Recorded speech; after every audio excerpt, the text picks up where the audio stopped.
Hello everyone, and welcome to Straight Chilling. Each week we watch and review a horror film for your entertainment. You can send all questions and comments to straightchillingpodcast@gmail.com. And don't forget to keep chilling. Yeah, we straight chillin', serial killing. 5 cold villains on the line, got you reeling. 5-star ratings from the floor to the ceiling. If you get your 1 star, no time for feelings. Got a demon DJ, all the 1s and 2s. By the name Elsa, so don't get confused. So grab a seat by the fire, roast them all in 2. And prepare to hear the legend of the Straight Chillin' crew. What up, nerds? And welcome to another celebratory episode of Straight Chilling, the weekly horror movie review show where you chillingly kill, slice, dice, and chop up yet another horror movie. My name is Bob. I'll be your host for the evening. This is episode number 500, recorded on Saturday. We're gonna get done, dudes! August 31st, 2024. We are all getting done, dudes. Tonight we're talking about the same movie we attempted to discuss on the very first trial episode of this podcast. The movie is Scream 2 from 1997. Before we get into it, let me introduce everyone else on the show. First up, calling in from Washington, D.C., we got your boy, Randeezy. What's up, man? Yabos die tonight. What's going on, baby? It's good to see you. 500 times seeing you, you fuck. How you doing? Lucky son of a bitch. I know. Seeing me 500 The Lord has smiled upon me, and so has Bob, and we all know. Bob comes quicker than Halloween, am I right? Oh my That's God. right. These, Faster than that, goddammit. these bumps are... I know. Next up, calling in from Seoul, South Korea, we got your boy Soju. What's up, man? Oh, what up? It's your boy Juice Stains, aka Boo Stains, aka Soju. What up, boys? Happy 500. Happy 500. Toot, There was a toot. moment where I thought you were going to list all 500, and I was like, let me go would he through have all the dedication 500? for that? Dude, He might. No. Lord. The answer is This- no. Yes, that is absolutely the answer. My Lord. So, yeah, we wanted to celebrate episode 500 by going back to the beginning, talking about the same movie we used to kick this entire show off 10 years in the making. And we wanted to bring all the old school crew back as well. So we got the whole damn fam here at the table. Rickety, welcome to the show. It's so good to have you back. Thank you very much, Bob. I appreciate it. For those of you who don't know the origin story of this podcast, I was there in person. It's true. It was me, Bob, my brother Jack, and Andy Gaddis. And Jack said, "Hey, let's do a horror podcast." That was it, because at that moment Bob said, "Hell yeah." And then Yeah. that was it. Bob made it happen. So Really had to twist Bob's Excuse arm, me, right? I'm gonna press against that narrative. I believe I had a hand in making that happen. no, you didn't. You didn't. I No researched credit the entire whatsoever. fucking thing. No. After I found the idea. platform. I made Yeah. the logo. I Oh, you made the created it. website. Yay. Jack had the idea, then Bob, then Andy. You're three. Okay, all right. Next up, I'm next up, laughing at you off camera. I'm sorry. we got our boy Bradley. Welcome back to the show, Brad. Yo, what up? What up? Yay! The very first episode, I'm pretty sure I was told it was going to be a podcast on my way to watching Scream. Like, Oh, oh shit! By the way, just we're gonna talk recording you, about so it. hope you're I'm doing my part. Hope you don't mind. Last but not least, everybody's favorite serial killer, Drewby. What's up, Drew? Oh, What's up, guys? that's the guy. so that's live now. That's outside of the room, huh? No, Okay. I missed the pilot episode. I wasn't there for the Scream 2, Oh. but I came in on episode 2, which is the real episode 1, or I don't know. Yeah. something like that. Yeah. You're sober, man. However, He came in through the back door, as always. with a mask on, gloves. No traces. When I like that. I was the Check A-lister Ross they for brought liking in that to get joke. people to actually watch. Danny DeVito. You guys look identical. The tracks, man. Yeah. That's right. Regular twins over here. Throw me Whoa. in the trash. Whoa. You're ignorant. Whoa. Kids, Throw that's a me joke. You can't see my face. The I'm trash. There he is. See my shift tooth? The I'm smiling. We're talking Scream 2, and I thought the original episode that we did 10 years ago was like a long lost episode. I went digging through the archives, and I did actually find it. I don't think we ever released You know it. Justin's got it somewhere. Yeah, the chronicler. The historian. I wish. I do not. I These was are files wondering. I don't have access Fuck you, to. it's somewhere. If Justin, Give me your if old Justin laptop. had it, if Justin had it, he would have leveraged it to get what he wanted out of our listeners long True. ago. And then It has made happened. revenue off of it. Yes. So I found it, and I cut a few minutes out of it and sort of stitched it together. And I thought it'd be a kind of a good way to start the show. We don't have any housekeeping. We're recording this way in advance, by the way. This is coming out the week of Halloween, October 30th. Woo! Happy Halloween, by the way. Right. Happy Halloween, motherfuckers. So in lieu of housekeeping and shit, we're gonna roll a clip here. It's about 3 minutes long, and just listen to sort of the origin of this show. I'm excited. Randy, you got that? Yep. Now it's recording. Yep. That's the number one record. Meters are popping. Do not use my last name. What y'all? We could have aliases if we want. Which it's a good show. Nicknames are fine. Yeah, Bob yeah. Gannis, Rickety. Jacariah, Officer Ariah. Yeah, I would prefer just Bob is fine. That works totally You fine. can call me Galactus if you like. Prime. Sir Prime. did not agree. Good sir. Call me Borland. Banana Man. Borland works.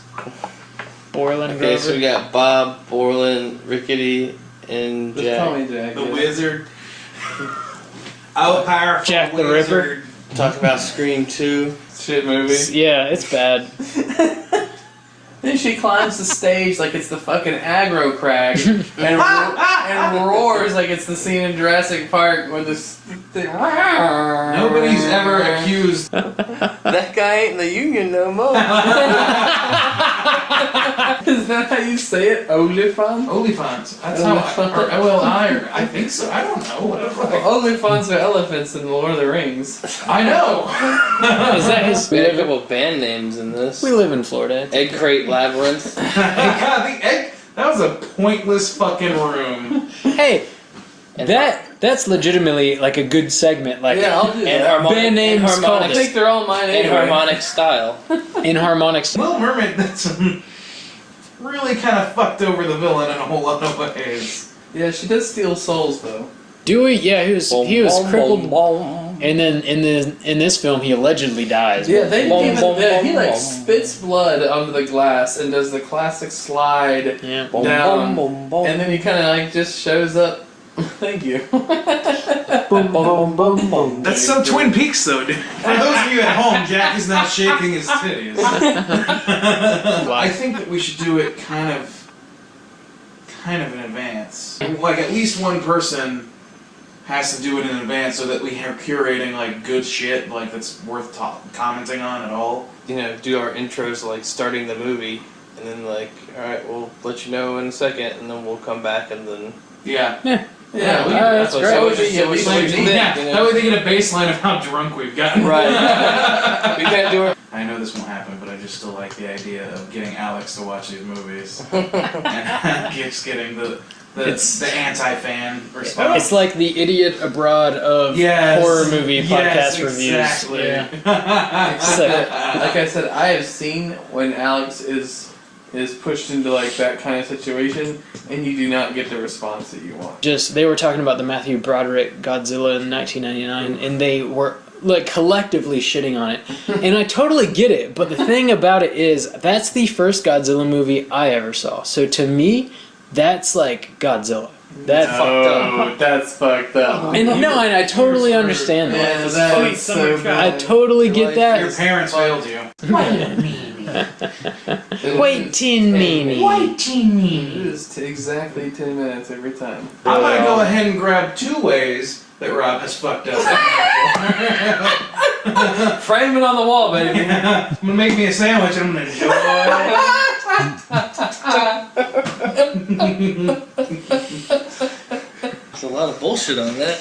That's all that we do. That'll be pretty fun. There you go. Well, Damn throwback. Prescient. was fun. Dude. Nice. Some things change, some things stay the same. Exactly. Who's shaking their titties tonight? Anybody? Oh, we all are. I'll baby. do it for him. We're gonna do this. We're gonna do the Spartacus titty shaking moment where we all shake our titties as one. Hell yeah. Oh, So man. yeah, Ross, you sort of mentioned at the top that the whole origin of this podcast was Jack's idea, your brother's idea, and you heard his voice on the recording there a little bit, and we just wanted to go ahead and raise a toast to Jack, who's no longer with us. Always in our thoughts. We do love and miss you, brother. To Jack. To Jack. Jack. Forever and always, brother. And that is going to be my one and only enjoyable drink for tonight because I've brought along an old friend called Our Malort. old buddy. Oh man. Oh dear Lord. Our Malort. old friend who regularly shat down our throats. Lord. Ugh. I thought you were gonna Stag. pick Goldschlager. Then I would have been impressed. No. If I'm going to drink any high fructose liqueur on this channel, it's going to be Red Stag. I have a reputation to protect. Oh, That is man. true. And a whole bottle of it, by the way. A whole bottle, A whole of course. bottle. Of course.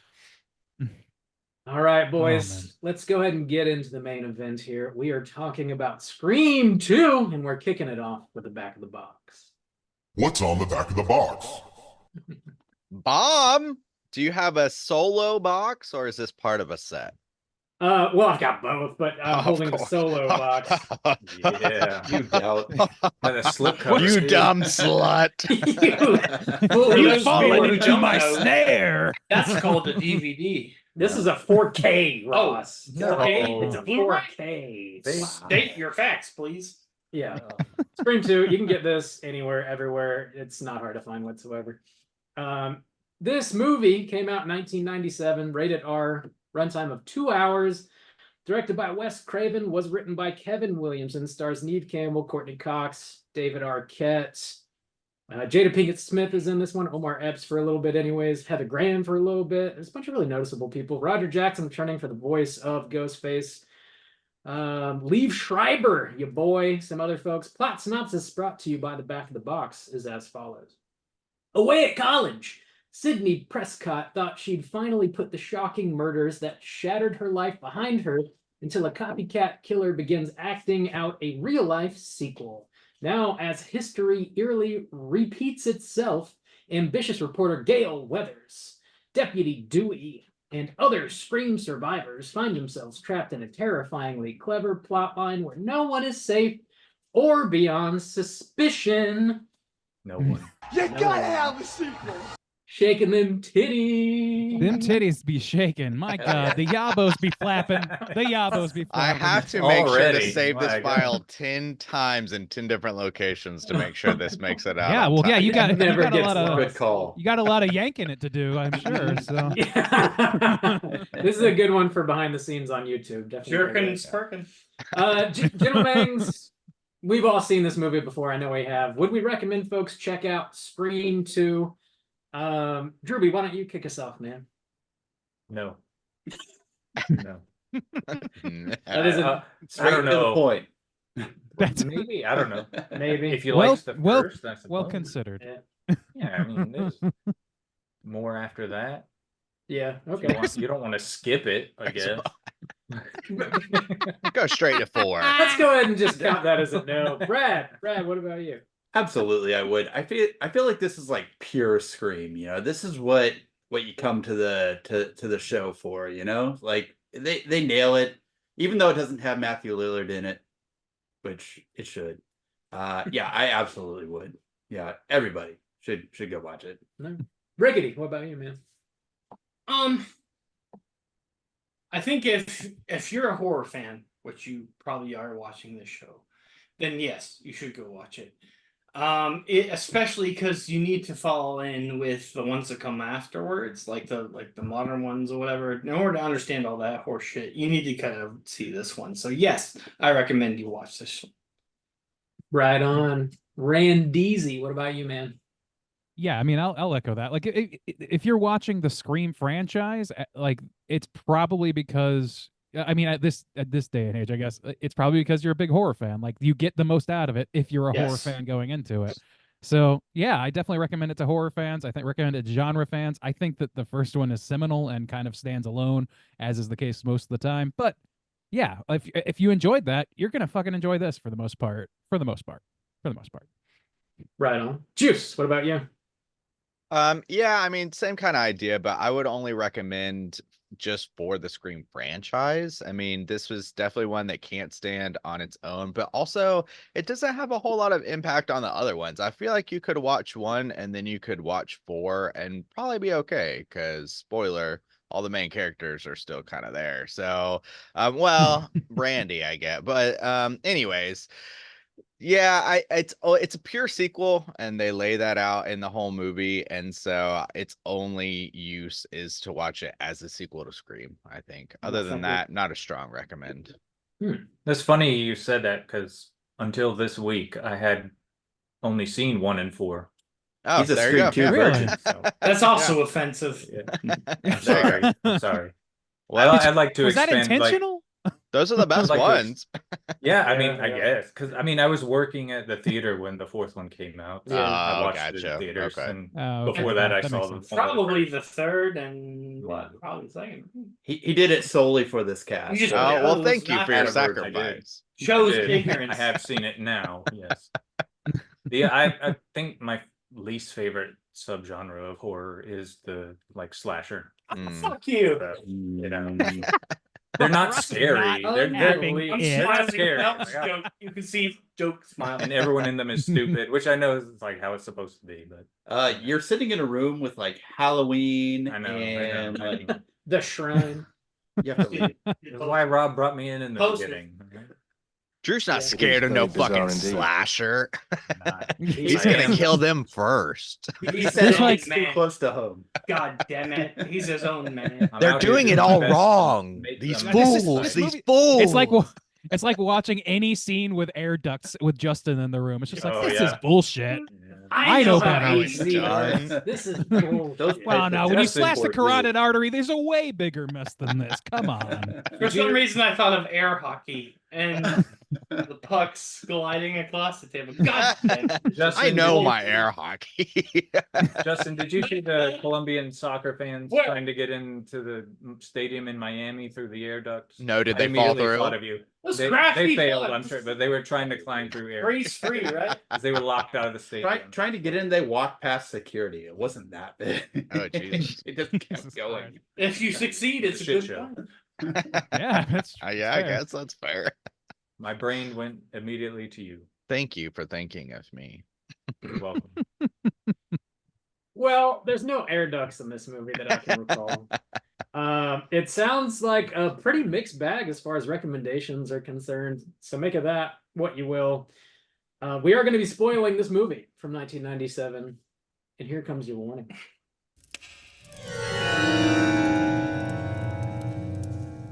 Spoiler warning.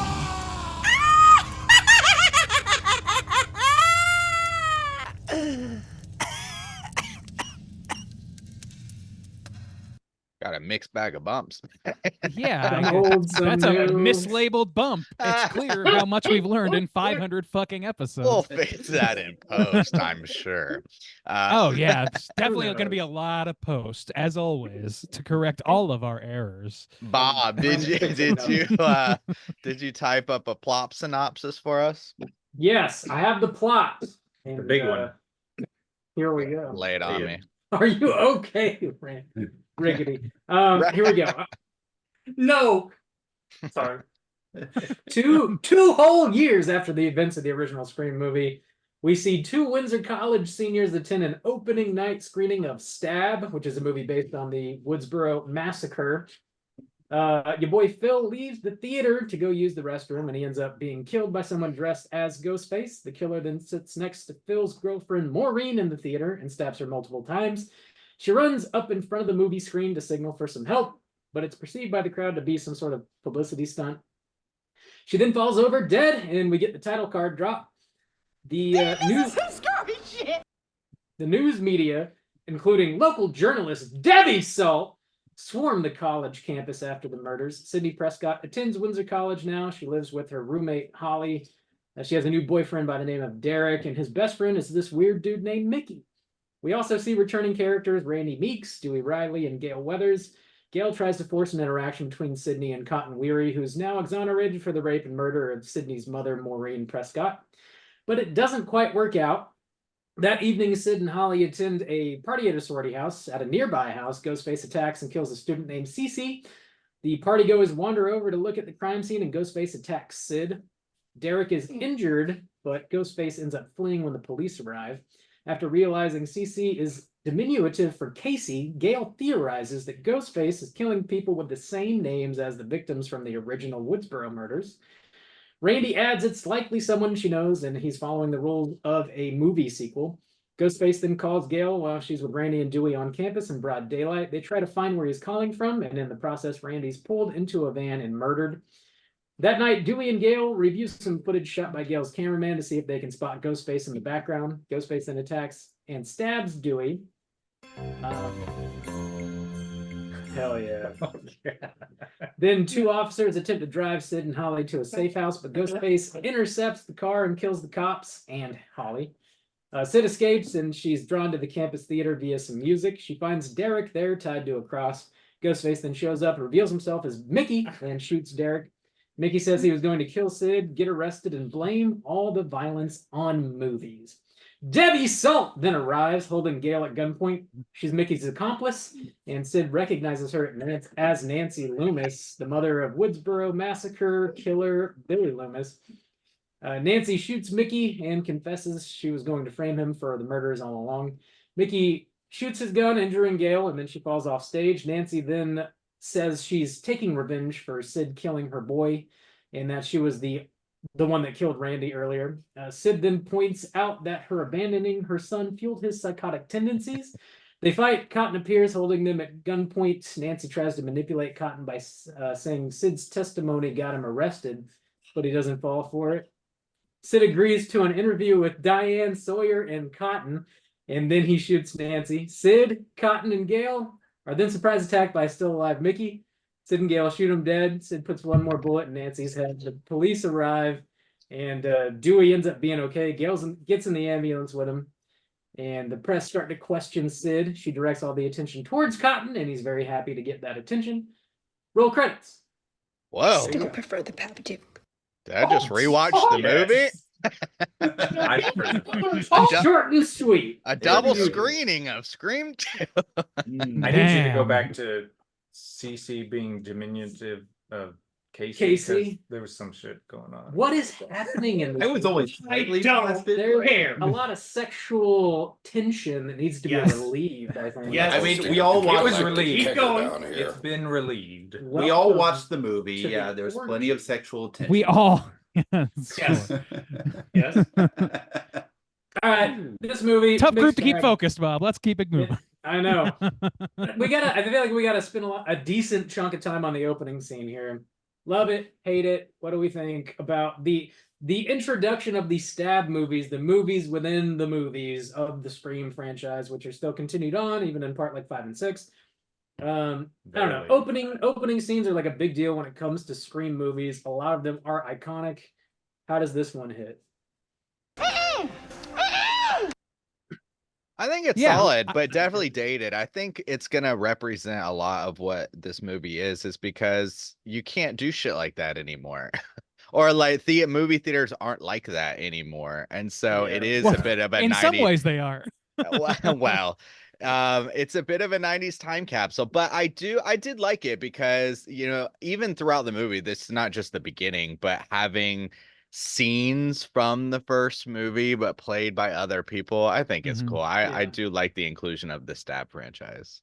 Heather Graham on screen, yeah. Yeah, Luke Wilson is in it, right? Yeah. He's Billy Loomis. As Billy. I love when he just goes like stupid or what. It's just like this movie is taking the piss out of the first movie. I gotta feel like for a lot of people, certainly me, this is one of the first movies I saw that had true meta contextual jokes about the other stuff that happened outside of the film or inside the previous films or whatever.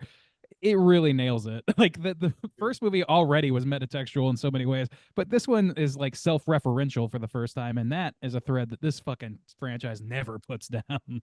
Yeah, I like how when you're watching this movie, it's easy to forget, like within the world, that like the movie that they're watching, Stab, was based on actual people being murdered, and these kids are in the theater watching this opening of this brand new movie, and they're having a fucking party. They're celebrating it on this like really kind of almost sickening level. So there's like there's this sort of commentary baked into the lightness too, where it's like There is this desensitization that they're commenting on. I don't, there's a lot happening in that opening scene. It's Drew- interesting as hell. Drew, we all know you find pleasure in that. So He's give me been that quiet. bullshit.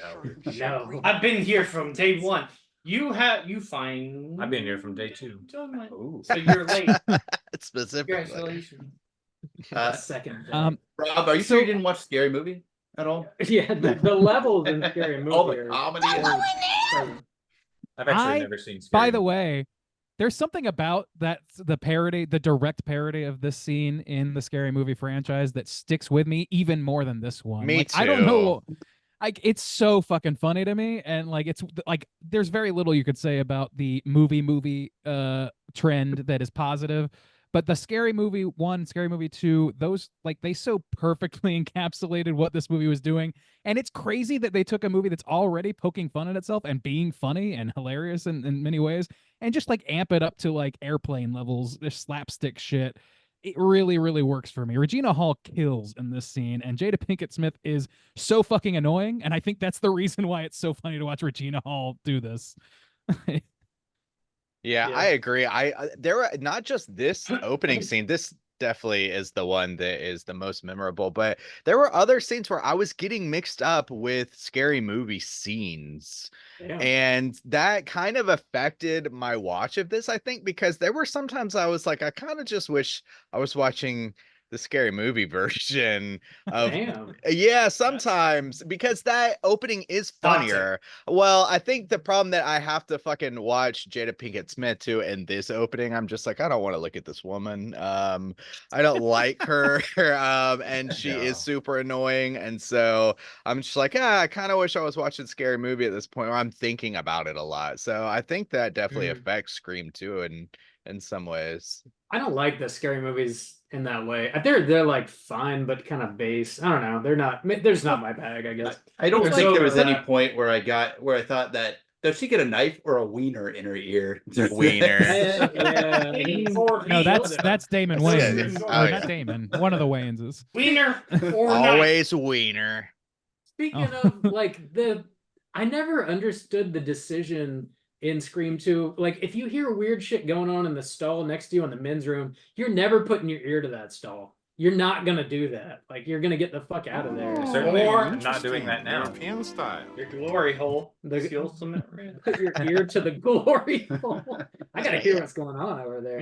That was. Well, Oh God, you've forgotten. Okay. That is the and the thing scary that was being said, Your the thing that was mind. being said in the adjacent stall was like, "Oh no, mommy, I didn't do that. Oh no," it was like really, Oh, really was that? I fucking wasn't really weird. paying Yeah, like the attention. subtitles were on for me, and I was like, I had the Oh, that's subtitles on too, and I think it's like some kid. I think they're trying to go for like a Friday the 13th thing, which makes sense. I think when you so, find out who yeah. the killer is. It's like, mommy, I'll tell you why I did it. I'll tell you why I did it. Or whatever. And yeah. And it's like weird if you don't immediately think of Friday the 13th. If you think of anything else, you're like, what the fuck is happening? I didn't That think was about me. it even That was me. until you just Yeah. said that. I didn't think about I've it. always been a creeper. It's That's what creepy. I thought about It it. is weird. Yeah. Yeah. Christ. So that's in there. That dude gets stabbed through the partition, through the skull with the sharpest blade Which- that's ever been manufactured. It was like a sleepaway camp moment. It's like that shower kill in Don't sleepaway say camp. that where fucking name. It triggers me. Jesus Christ. Classic, and you'll Ross- respect it in this Ross just house. laid There's an too egg. many bookshelves in this room for me to accept that. You're only getting half the I animation. actually like Sleepaway Camp. That was a good one. It's a great Uh, movie. Good slasher. God. Attaboy, Drew. Okay. Not like this hot garbage. Exactly. Piece of shit. That's a middle Bob, finger Oh, right man. there. That's You- a big white middle finger right there. I have big hands. There you go. Jesus. Bob, you are on record based on the clip that you provided us saying Yeah. that this was not good. So 10 Which years is- ago, you thought that this was hot garbage.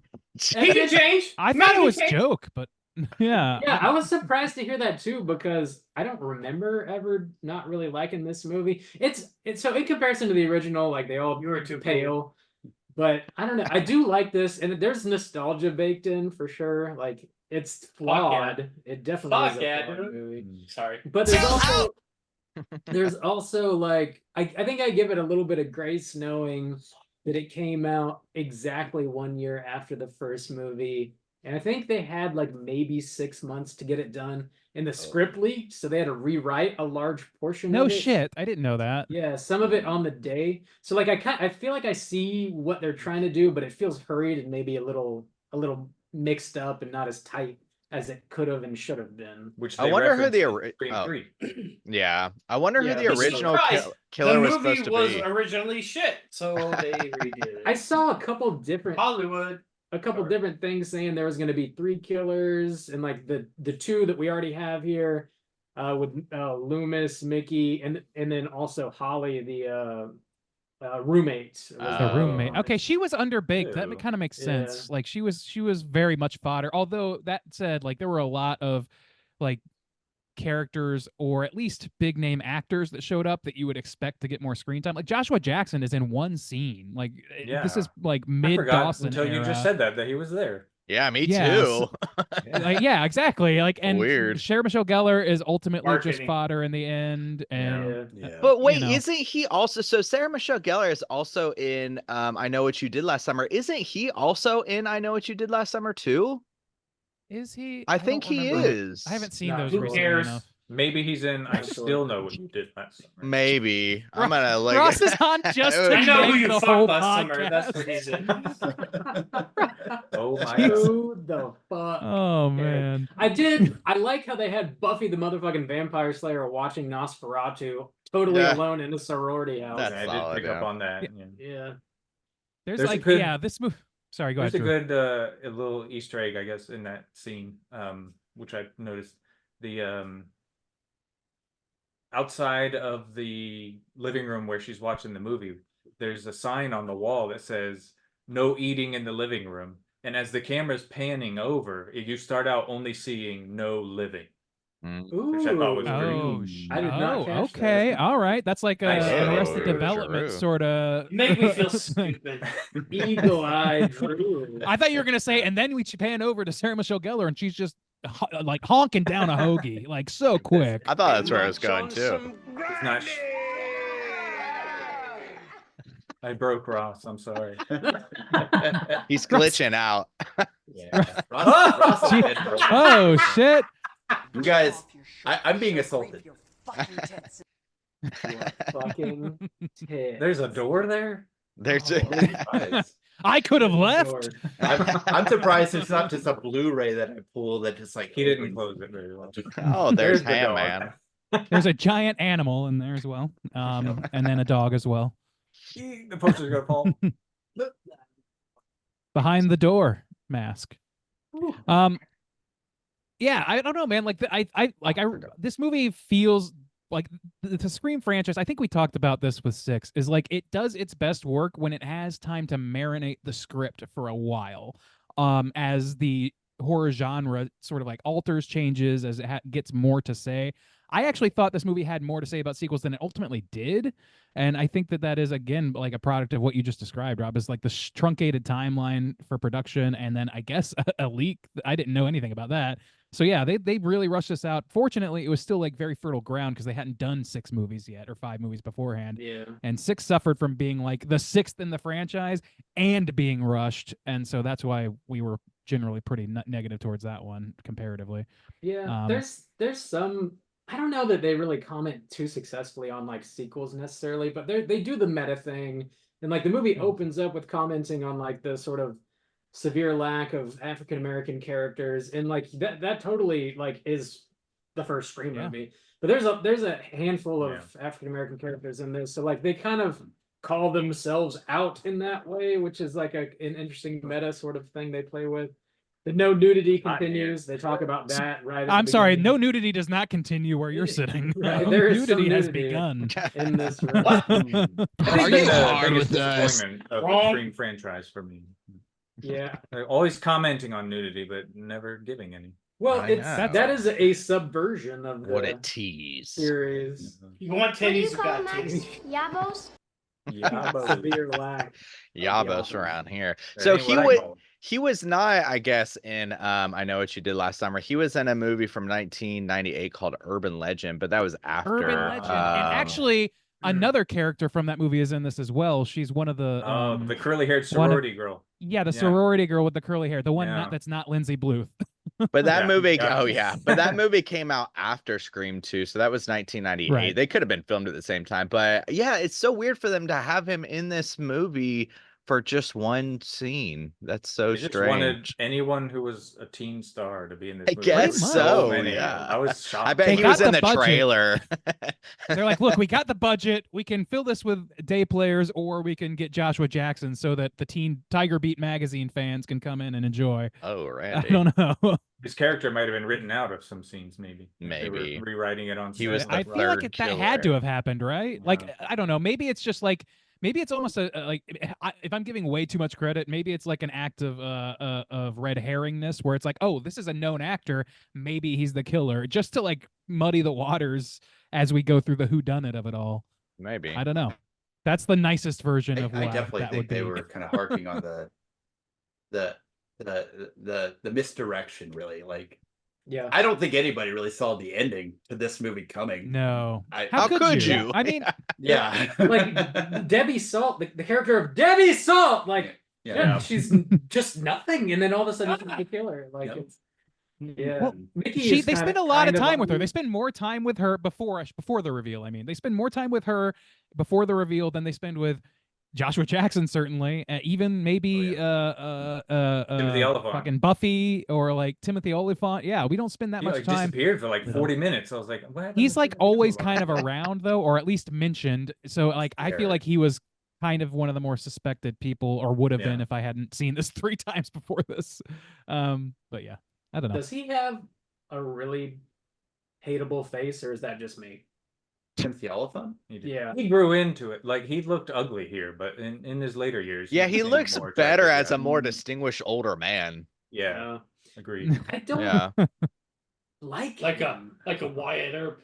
Yeah. Yeah. Yeah, he did play. He was in Deadwood or Justified. whatever, He right? was in Yeah. Deadwood and Justified. Yeah. Well, he was in Deadwood. That's right. Yeah. I only He saw did, one season. uh, He was in that. And The yeah. Office. And like the same He's in the character. office randomly. In the animated Rango movie, I believe he was the Clint Eastwood. Star Wars? What was Around here, that means big money. He was in the I'm so Mandalorian. loud for some Yeah, I don't he was know like why. the same. He was in the character. Mandalorian. Yeah. Oh, really? I did not. Little Like bit it- of interesting trivia involving Joshua Jackson. He was apparently like the number 2 or number 3 runner up to play Anakin Skywalker in Oh. Attack of the Clones before when they when he as grew as up. older Anakin. Yeah, older Anakin. Man. Nobody had a It's not chance like- at that. He That was At writing. worst, it was a lateral move. Yeah. Yeah. So, Yeah. Joshua Sure. played the Doctor Show. What was that? It's been out for a while. He was a How? he did Nip shit tuck, surgeries on people. scrubs. No. I don't know. We're just he, having he, it like, all for a while. I'm just naming. No. Grey's ER, Anatomy. Chicago PD. He was like totally bullshit on all the surgeries he did. Like, Fringe. Oh no. Oh, No, Dr. Death. no. That's a true Yes, story. thank you. Doc- Thank you, Yeah, Andy. yeah. He was great in that. My Actually. hero. Yeah. That's yes. Oh, yeah. That's based on a podcast, which is 2021. based on a true story Yes. of just the Yes. worst doctor you've ever heard of. Basically. Yeah, you're my hero. Ross. He was that in shit. Fringe though. I eat when I'm hungry. Get it. You mean Yeah, Lost, he's but in a city? Make I me got I don't know hungry. what Fringe is. I got a timeout. Oh. We got a hella delay. I got to restart. Oh, Oh. man. Beep boop bop. Okay. Beep, beep. This is all going behind the scenes, Bob. Oh, Is it a man. I'm Mikey not suit? editing. Is I'm it a not closest? editing. The sausage. Unlike I'm most episodes, I Like I slurring. refuse on usually this do. episode to Sausage edit. is being made. I'm right a slur master. Actually, I guess I will have to edit because if I want to put this and then what we're gonna record later, Yeah, I'm gonna I do restart have it to to get rid of that because it's like Oh impossible. boy, yeah. to Good talk luck with over that. the These are way. going to be Yeah, long it's files. fine. Oh yeah, actually, fuck. Yeah. Oh boy. Oh boy. We could do a two-parter behind the scenes if it makes it easier. I don't know. Well, I could. Yeah, I it- just upload them separately. You're not gonna hear anything Yeah. until I get this sorted. We'll see. Yes. We'll see. Have I gone deaf? Maybe I'll just hold on to it for years until I need to get what I want. Mm. Clapping of Ross's titties. It's been too long Shut without up, us Brad. reviewing Casper. It has been too long without us reviewing Casper. So you say. It has Oh. been too long. All right. Man, I wonder what movies won the poll. I'm excited. to And find actually, yeah, out nobody's in the gonna see this, so future. I can say that. Yeah, I wonder if it won Yeah. the poll. I got you, bud. I wonder if it won. Actually, it's I- September certainly 1st wasn't for gonna me. do that. Whoa. Yeah, I mean, this is That's this true. is I almost leaning height forgot here, that, like, so- I I'm completely glad forgot to Bob while we were knows recording I'm an Pan's ass. Labyrinth. I'm That was Bob. part of my 3 from last year. Oh, from last year. Oh god. Yeah, I that need would to have watch gone that. forward. Oh Yeah, my yeah, God, yeah. that's Should've- such a should've good brought it up. Halloween Oh, thing. well. Okay. Who knows what the fuck we were just talking about? Not a person. The guy from Dawson's Creek. Oliphant? No, Joshua Jackson. Jackson, Dr. yeah. Death. Dr. Dr. Death. Death. We can- I nice. think we can jump That's from that. good. We can go into a new Oh, fucking. subject. He's in a new shit doctor movie, not related. It's like apparently I never Andy watched the just show, got but both apparently feet it's with like tail. He's Doctor. very- It's like Love Boat. It's like on a cruise ship or something. Yeah, I saw a promo. Are we for recording? that. Yeah, apparently it's like No, Love not Boat, yet. but it focuses on the doctor. We caught you in the Right. back. I don't know. Shit. I think it's pretty cool, especially for like a Tactical weed a is credit, pan out. medical drama. It like should be good it now. was just like in the middle of a hurricane. Did you or- have like a specific moment you want? I know you Yeah. had In the middle of a Christ, Bob. hurricane. Trying to I exist. Here's Ross. I'm Do you talking. want me to? Are you doing anything after the review? So we'll do our review. We'll What give is- our ratings. Hi ho. Look and at we'll- this. Are we This is- recording? This is No, just we're not like the recording. old days. Rotten This is Tomatoes. killing me. I Rotten love it. Rotten Tomatoes segment.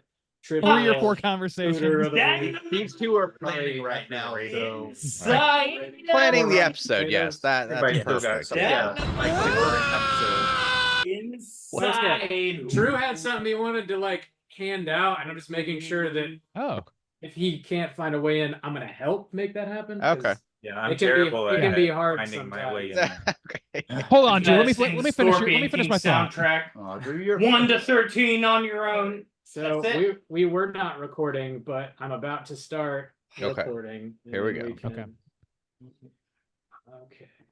Here we go.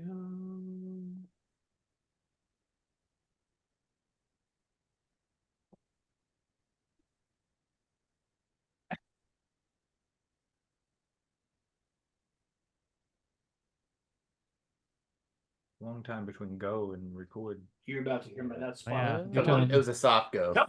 Did not do It's it. re- building up Antissa. Patient. Hang on one Oh, my second. Lord. You've made Patient. this as a consequence of your behavior. That was a Tesco. We all failed. Go. You're going to the I consequence. passed. Here we go. I don't. Did we though? Oh man. Okay, try it again. That's better. Ross is just truffle. Okay, right we are next to now. us. That's on the microphone. Spring break for Consequences of your behavior, Rob. Spring Consequences will break. be more dire next. How do we feel about the kills in this movie? Did they actually up the gore? That's one of the things about like I don't the think sequel that so. they. You don't think, so? I think they did Randy pretty dirty, to be honest. You didn't like the Randy kill? Well, it's just that he dies is kind of, I don't know. It is lame that he dies. I agree because in Well- part 3, the way that they have to like fucking shoehorn him in sucks dick. Yeah. I disagree on both of those things. First of all, I Really? think that I like agree. yeah, because there's plot armor on too many fucking people in this franchise as it is. Like Randy or somebody's got to go. So And he I'm fine deserves with to Randy. Well, I do yeah, think- sure. his kill sequence holds a lot of weight because you really you know Yeah. you like the character, you hate to see him go, so like it works. I You agree with gotta- that. You gotta kill It's somebody. Well, and I Scene also too. love the cat and mouse of people, them chasing down people with cell phones on the quad or whatever. I really like that. I think that's like, it's them trying to solve the problem in a rational way and it not fucking mattering because this is still a slasher movie in the end. Like, I kind of love that. To answer the And- question, I think this movie surprisingly didn't, as much as it is a commentary on sequels, it didn't make everything bigger, like is stereotypical of sequels, except maybe the fair. opening sequence. The opening Or the sequence dick. was much bigger, but like otherwise, Well. it's kind of copy paste of the first movie, Mhm. which is how they do for the first like 5 movies. I would say I feel the intro is bigger but less scary, like less definitely less less of a scary. horror scene. Like it's more Yeah. of just like bigger, just bigger. yeah, I agree. But yeah, I agree. agree. Like as far as like the actual kills, the amount of blood on screen and things like that, I don't think it's that much. We do see what's his dick get shot directly in the bare chest, and that was pretty impressive. But I mean, Yeah, the guns. I don't know. Yeah, I the don't it's guns. still a remember- gun. That's the thing. I kind of forgot about the guns. That the whole ending of this is all just blasting. gunplay. Yeah. yeah. Gary O'Connell, right? There was a Launchers. surprising amount of Jerry O'Connell, yeah. Yeah. gun firing in all of these Okay. movies that I Yeah. was Was there blown in the away. first No pun one? intended. Yeah, Not the, really. yeah, the whole ending had of the the first gun, one, they're yeah. trying to get the gun. That's right. Yeah. Oh yeah. Gail There's not forgets a lot, how but to turn it's off the still safety or surprising. whatever. Yeah. Yeah, that's Yeah. right. Okay. You fair expect enough. only So stabbing. complicated. So there was a gun, but I don't think there's much death from a gun. It's all Yeah, stabbing. this one, like both It's the killers go final out actually- with via gun, right? Well, Yeah. they shoot. Yeah. Yeah, well, I mean, the last kill, the like, what's his dick? Skeet Yeah, gets shot in the end with the secondary kill, not with the yeah. actual Okay. Mickey. Yeah. he kill. gets- No, well, in No, both he was Mickey talking about and in the Skeet. first Oh, movie. okay, Yeah. okay, yeah. In the yeah, first yeah, one yeah. too, though. Yeah, yeah. So yeah, I guess gunplay has been in this franchise for a long time, but like if for some reason in 6 it really stuck out for me, and this one it stuck out for me in a way that it hadn't before because we've had that conversation. At this point, 6 is the only one I haven't seen yet. You're fine. I'm not trying to avoid spoilers. He somehow skipped 2 and 3. I don't think he's gonna give that much of a shit about Yeah, no. rushing to Six. 6. No. I mean, Jesus Christ. We're gonna For get me- arrested.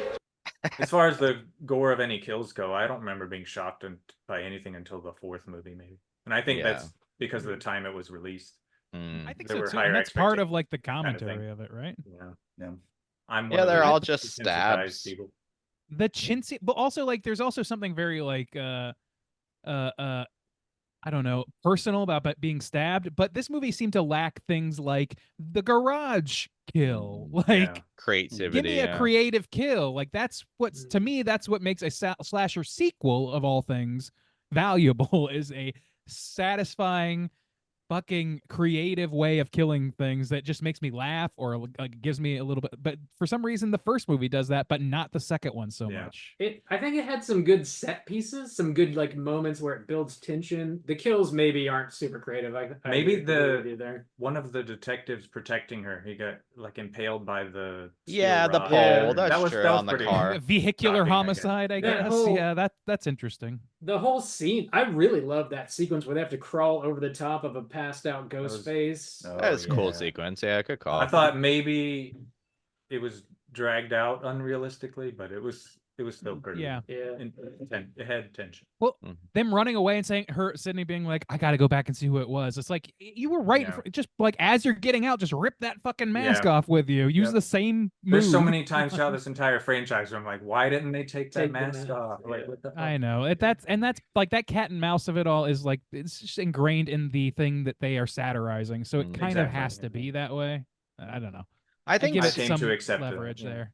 I think too, as a sequel, now that we have 6 of these movies, just looking at this one doesn't really do anything special. There's nothing that makes me think like that's the second movie, or that's what's cool about the second movie, or that's why I would watch the second movie. I really just, unless I'm just going through them in order, there's really nothing to pull me to this one. It's fine. Like I think it's accomplished in what it needs to do, and it's not as bad as some of the sequels come off, but it doesn't really do anything distinct.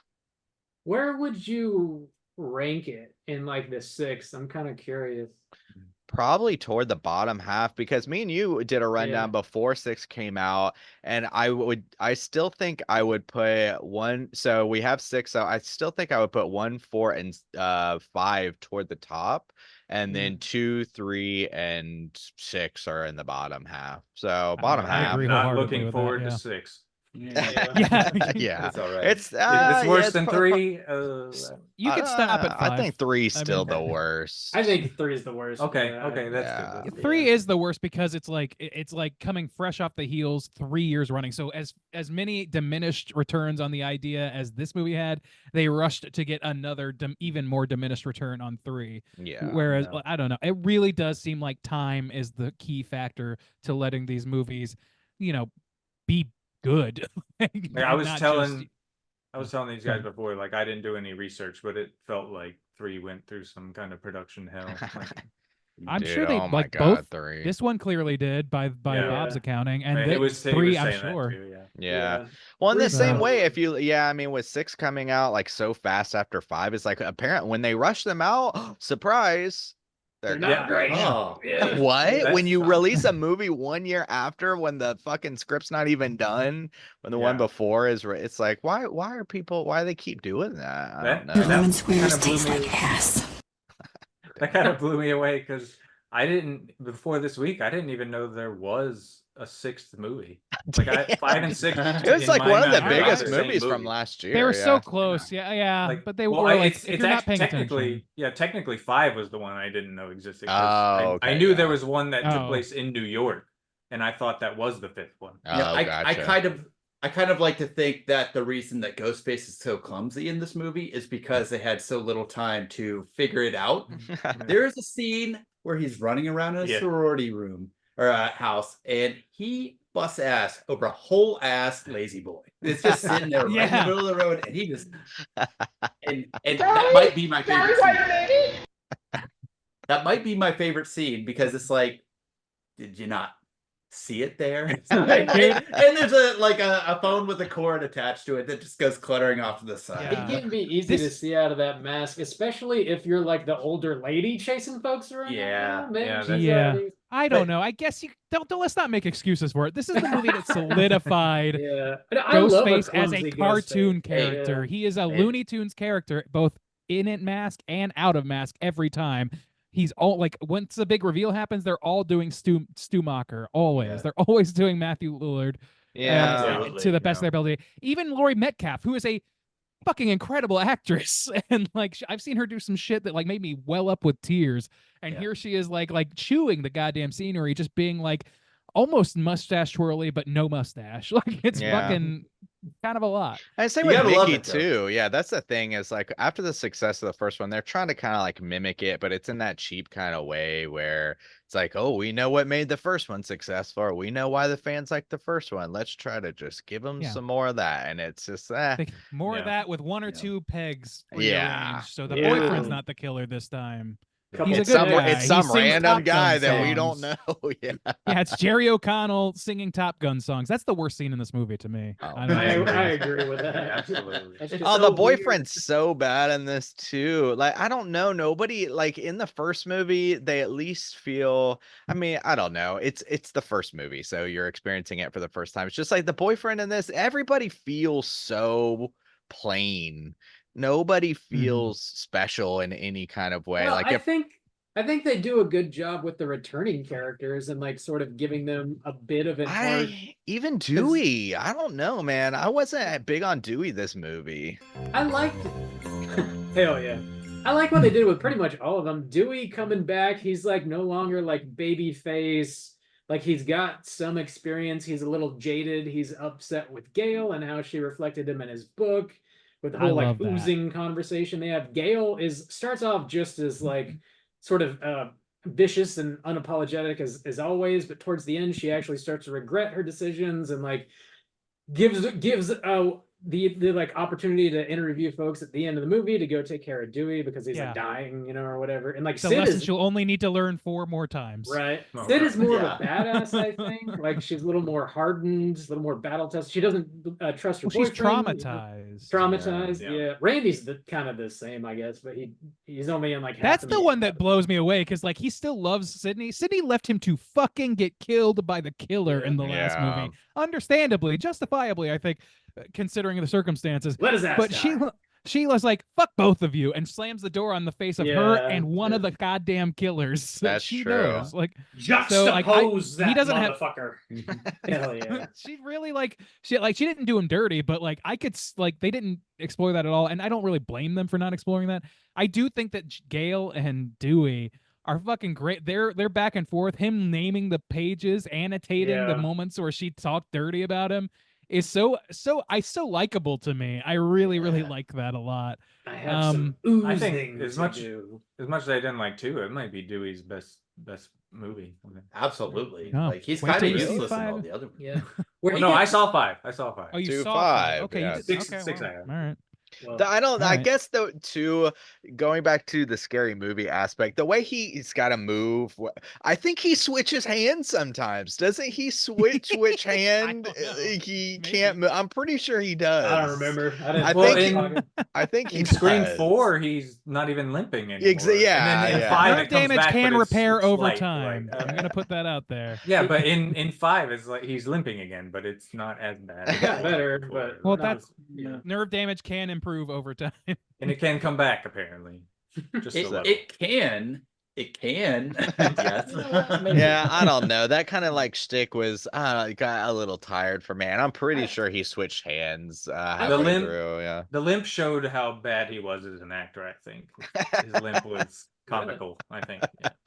I didn't saw like this I kind should of have asked comical Beck about too, that. yeah. Beck is the person that knows like Gates and how people. Yeah, anyway, I should have asked, but I don't know. It didn't bother me because I don't know what to look for in a fake limp. Like if it has to be Right. pretty fake for me to Well, notice, and I I guess it wasn't know. fake enough for me. I know what to look for personally. I know you do, Bob. You're big on weird ambulature. Limp. Um, Buzzer. What Bob did you knows think to about look for Dewey Kaiser Limp? Soze. That's what He knows Bob lips. Oh, that one. Yeah. Yeah, What were you saying? I Jim? don't know, man. I was asking how you were rating Dewey's limp.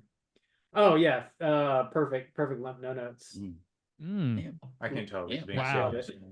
got real conflict over here. I- All right. I've been off too many episodes. I don't know. You don't know what I'm thinking.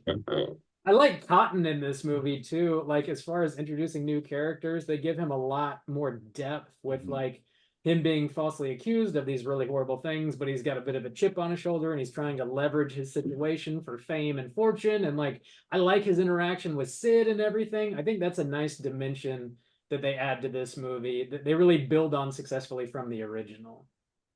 It's not my favorite thing, but I do like that they gave him well, because in the first one he's just a picture on a screen getting Yeah.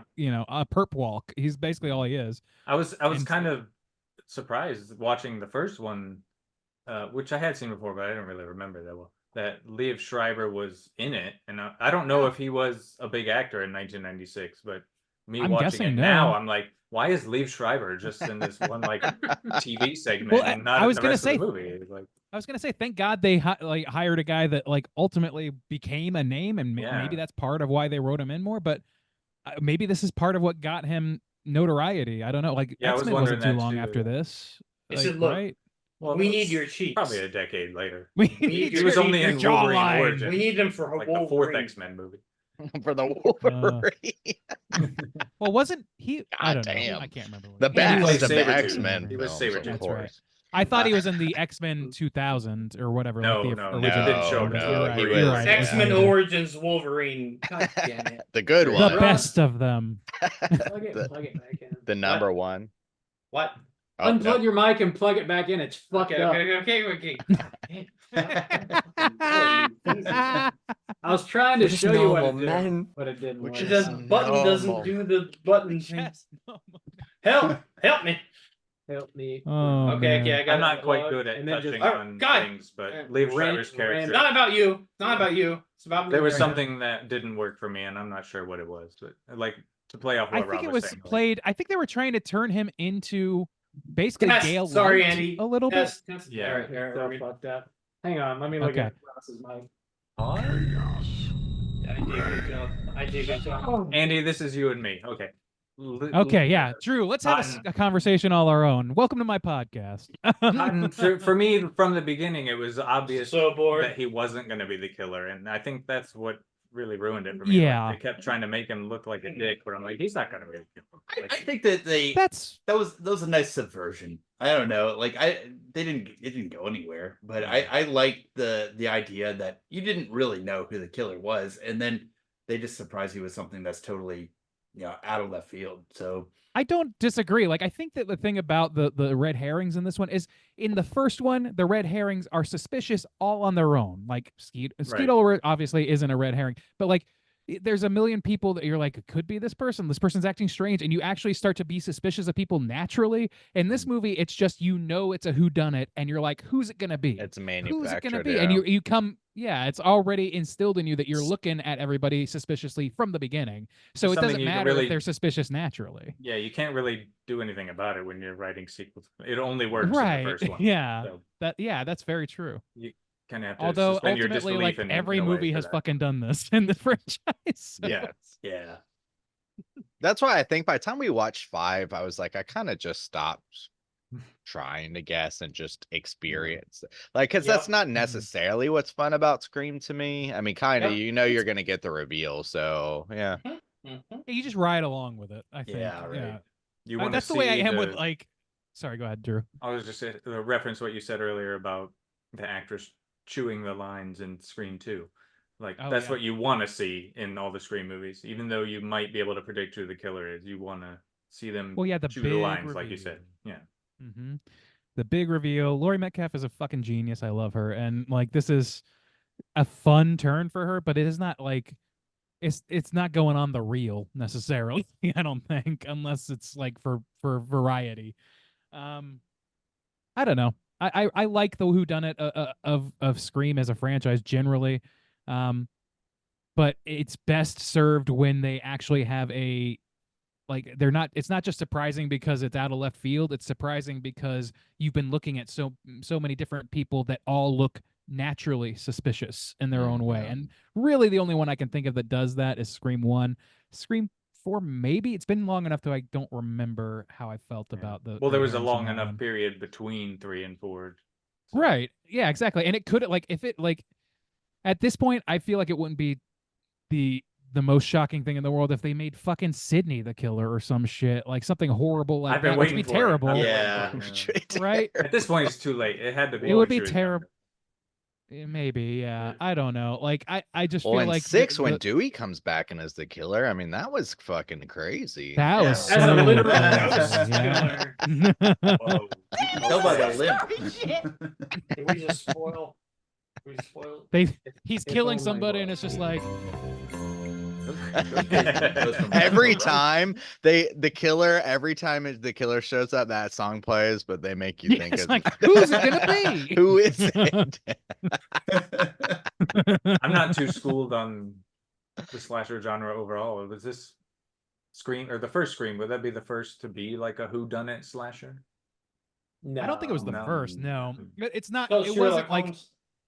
the big ones weren't like Nightmare on Elm Street, Yeah. Friday the 13th, Yeah. Well, Halloween. Friday the 13th, Those are all like, kind you of. know who the killer is. Actually, Well, you're right. Friday the 13th, the At the first one. end. Yeah, Friday the the 13th first is not one. really Kind of uh, the second one. it's not a whodunit, but they switch it up on you. They do. They switch it up on you. That is an outlier. But amongst the like rest of the like 20,000 movie Yeah. series, it's Freddy, it's Jason, it's Michael, it's Chucky. Yeah. You know who these killers I are. guess You know where they Sleepaway come Camp, from. You don't know who's doing it. That's Yeah, true. yeah, Sleepaway Camp. that's They're a like whodunit. supernatural killers, Even though. So in Black Christmas, you never know who's It's in the name. Black Christmas, yeah. You never Sleepaway find Camp. out. It's always Psycho. I mean, Psycho. Psycho. You find out at the end, and it's like it made people shit their pants in the 50s. So, man dressed as a In the woman. What? 60s? What? People are just shitting their pants, puking in their grandma's mouths in the theater. Shit's Jesus. going That's crazy. you know, Sharman is- scariest But But movie you're of all not like time. No in Psycho. double You're wide. not digging through the cast. No to wet figure wipes. Which one of these people you've been following? Dry is the ass. killer. Yeah. You don't know who it is. Streaks. You do not know. Laundry is pre-treated.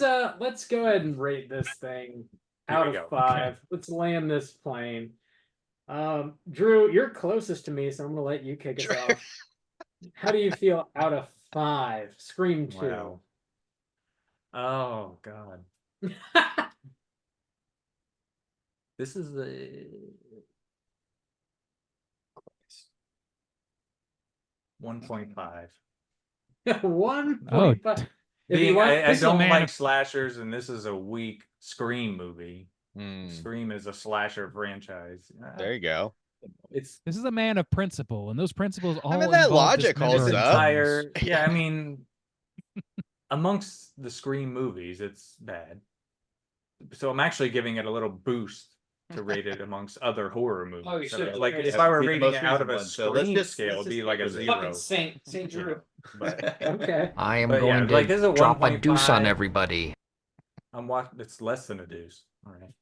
Ooh. This is It's like you think about the deuce, but then you pull it back. yeah. Damn. It's just that. I have a free You palm. turtling over there. So But yeah, we got. I'm gonna take my shot of Malort to that. Oh my lord. Oh, There you go. Randy. appropriate. That's appropriate. Oh, God, fucking poison. So good. better than you remember. How do you like that wormwood? Randy just shit his It pants. tastes like Yeah. worms. It tastes like RFK's brain. Oh god. Looking at So we got a 1.5 from your boy Drew. Bradley, how do you feel about Scream Deuce? I mean, so I don't think I'm as harsh on this movie as Drew is because Shocker. I did not just recently watch it for the first time. Yeah, as a 90s kid, yeah, I think that Scream, the whole franchise was like that was slashers in the 90s. Like that was the nostalgia.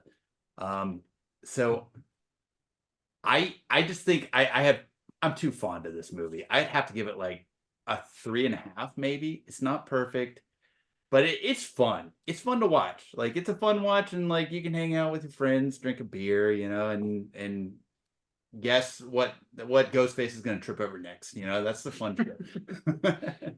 As a fellow '90s kid, I approve. Preach. Rick Ross, how you feel out of 5? Oh Christ. How Get in your that name mic. Ross? How your name Ross? How your name, Ralph? Wait a minute. You know, this is dog shit. So I'm gonna give it like a 2.5 because it is worth watching for the rest of the series, but in and of itself, to me, doesn't hold much value. You know, so typical B horror, tropes, titties and blood and continuing the storyline and all that shit. But at the same time, if you like the rest of it and if you like what's coming out and you want to watch it, definitely watch 2. Yes, absolutely recommend. If you saw 1 and you're like, this is bullshit, fucking fade out, bro. I appreciate it. But at the same time, enjoy with a smile on your face. That's what I do.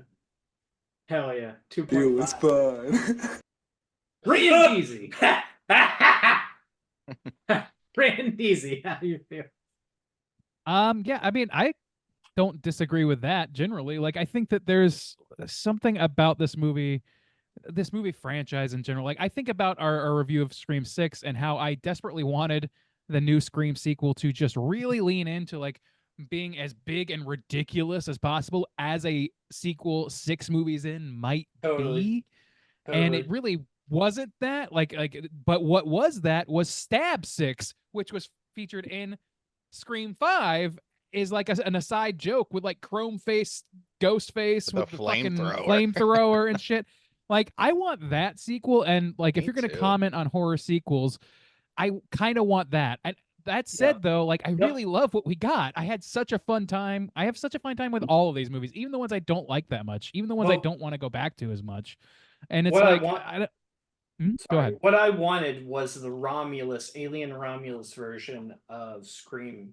That's what I want. Where it's just like strips out the thinky stuff and just amps take up everything. the old, Yeah, take the old, used, Yeah. successful shit and give it to me over again in a modern light. That's what I want. What do you think about that, Rob? See, But- Bob. Give me your I double think that movie fingers. sucks. That's a I don't I don't care. think you know how contentious that give statement me is. the Romulus style version of Scream. I actually listened to that episode. Yeah. Ram. Sorry. Randy, 5. How do you feel? Spring break forever. I feel good about this movie. The thing is, like, I also have a lot of nostalgic favor towards this, and I'm trying to be quick. I like this movie. I think this movie suffers for a lot of reasons that are production based and not necessarily story based or any of that, or not even. It really has to do with like the timeline of these movies coming out. And I think that if it had marinated a little longer, if Wes had given it a little more time to really think about like what makes a sequel and how to dissect that, rather than just like intimating towards it and then just like sort of like dumbing it down a shade, dumb it down a lot, and make it like ridiculous, I think that could have worked. But I don't hate that we got like Sydney being a badass. I don't hate that we got Courtney Cox being a stone cold bitch again. Like she's the best when she does that stuff. It's so fun to watch, and I like the whodunit, even though it's not as amped as it was before. I just really like this movie, and I as much as it is flawed, as much as I could see it being a better movie, I still got to give it a 3.25, let's say. Wow, a quarter star. Yeah, I know. I made that decision as I spoke. Could you tell? Yes. 3 Yeah, and a quarter. Yes. That's fair. Okay. Juice, out of 5. How do you feel? Yeah, on this one, as I said, not much brings me to this one. It's been a while since I'd seen it, but at the same time, I'm kind of grading on a little bit of a Scream curve because I can imagine all the ones in my mind and like how they kind of rank and where I rank them out of 5 stars. So I think that might give it a slight bump up, but generally I think this is like mostly just rinse and repeat. And obviously there were some production issues, but with that, I mean, it's still fine. It's not it's not bad. I promise that wasn't a bump. It's not I sneezed. Okay. It's not bad. It's just not particularly interesting. It's not special to me. So I think the opening is solid. And I think that they're like the main characters and stuff are solid. Just like, I don't know, kind of forgettable ultimately. The setting is cool, I guess. Yeah, I think I'll give this one a slight bump at a 3. I feel like I would naturally want to go 2.5, but on the Scream franchise as a whole, I think 3 is a good spot to put it. I want to watch this movie in the theater where they watch Stab. Where Yeah, people are I going kind of just fucking want to watch apeshit for no Stab reason. now. I really just kind of. I don't think I want to be in Right? that theater, to be honest. I want to be in that theater. Fuck that. You That's, don't I want want to to be in be there there. with me. I would never take offense. That's for sure. well. Nobody would ever give you a license to kill, Drew. That I would be want too much a Randy to death be wish. there.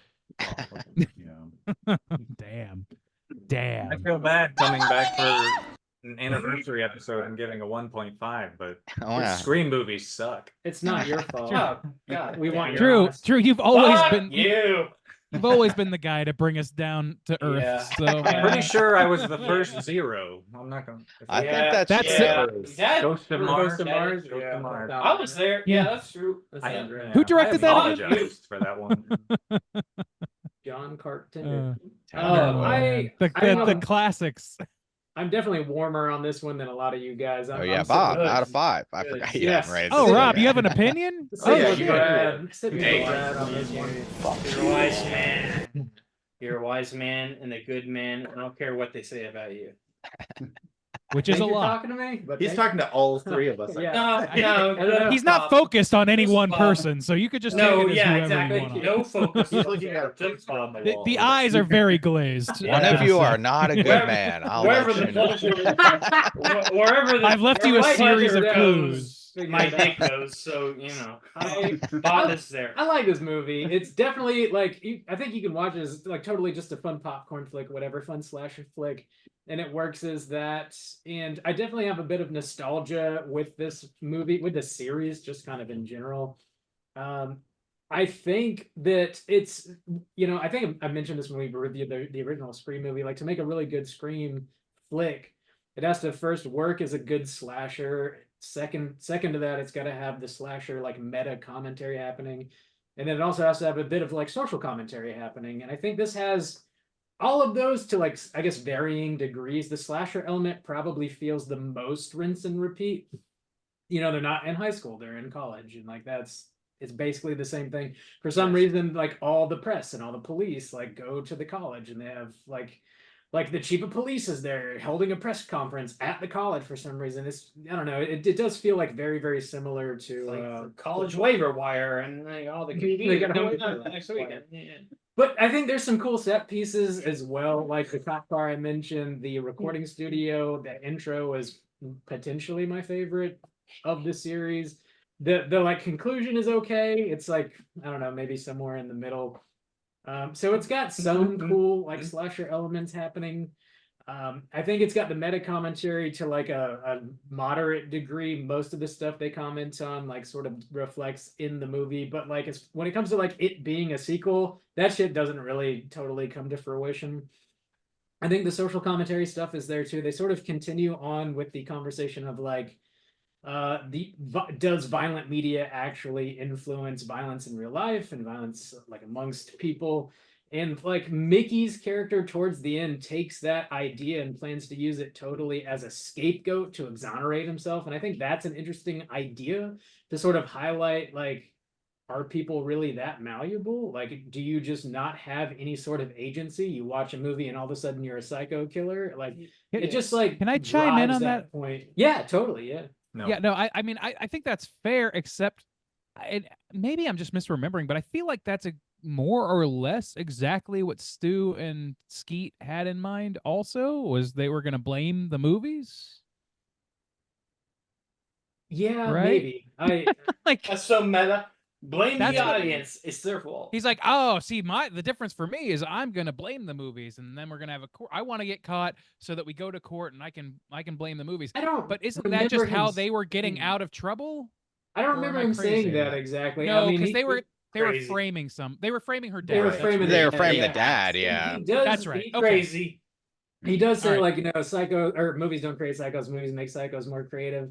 And that is like, you know, kind of at play here with Mickey, but he's gonna use it like as his scapegoat so that he can give the people what they really want, which is that like big OJ trial. And like that was like a big thing in the 90s. And I wish they would have like focused on that a little bit more, because that was happening in the first movie too with the Cotton trial, and we get a taste of it. I wish that was like fleshed out a little bit more perhaps. And I also, you know, like I mentioned, I dig the fact that they sort of touch on anyways the whole like desensitization.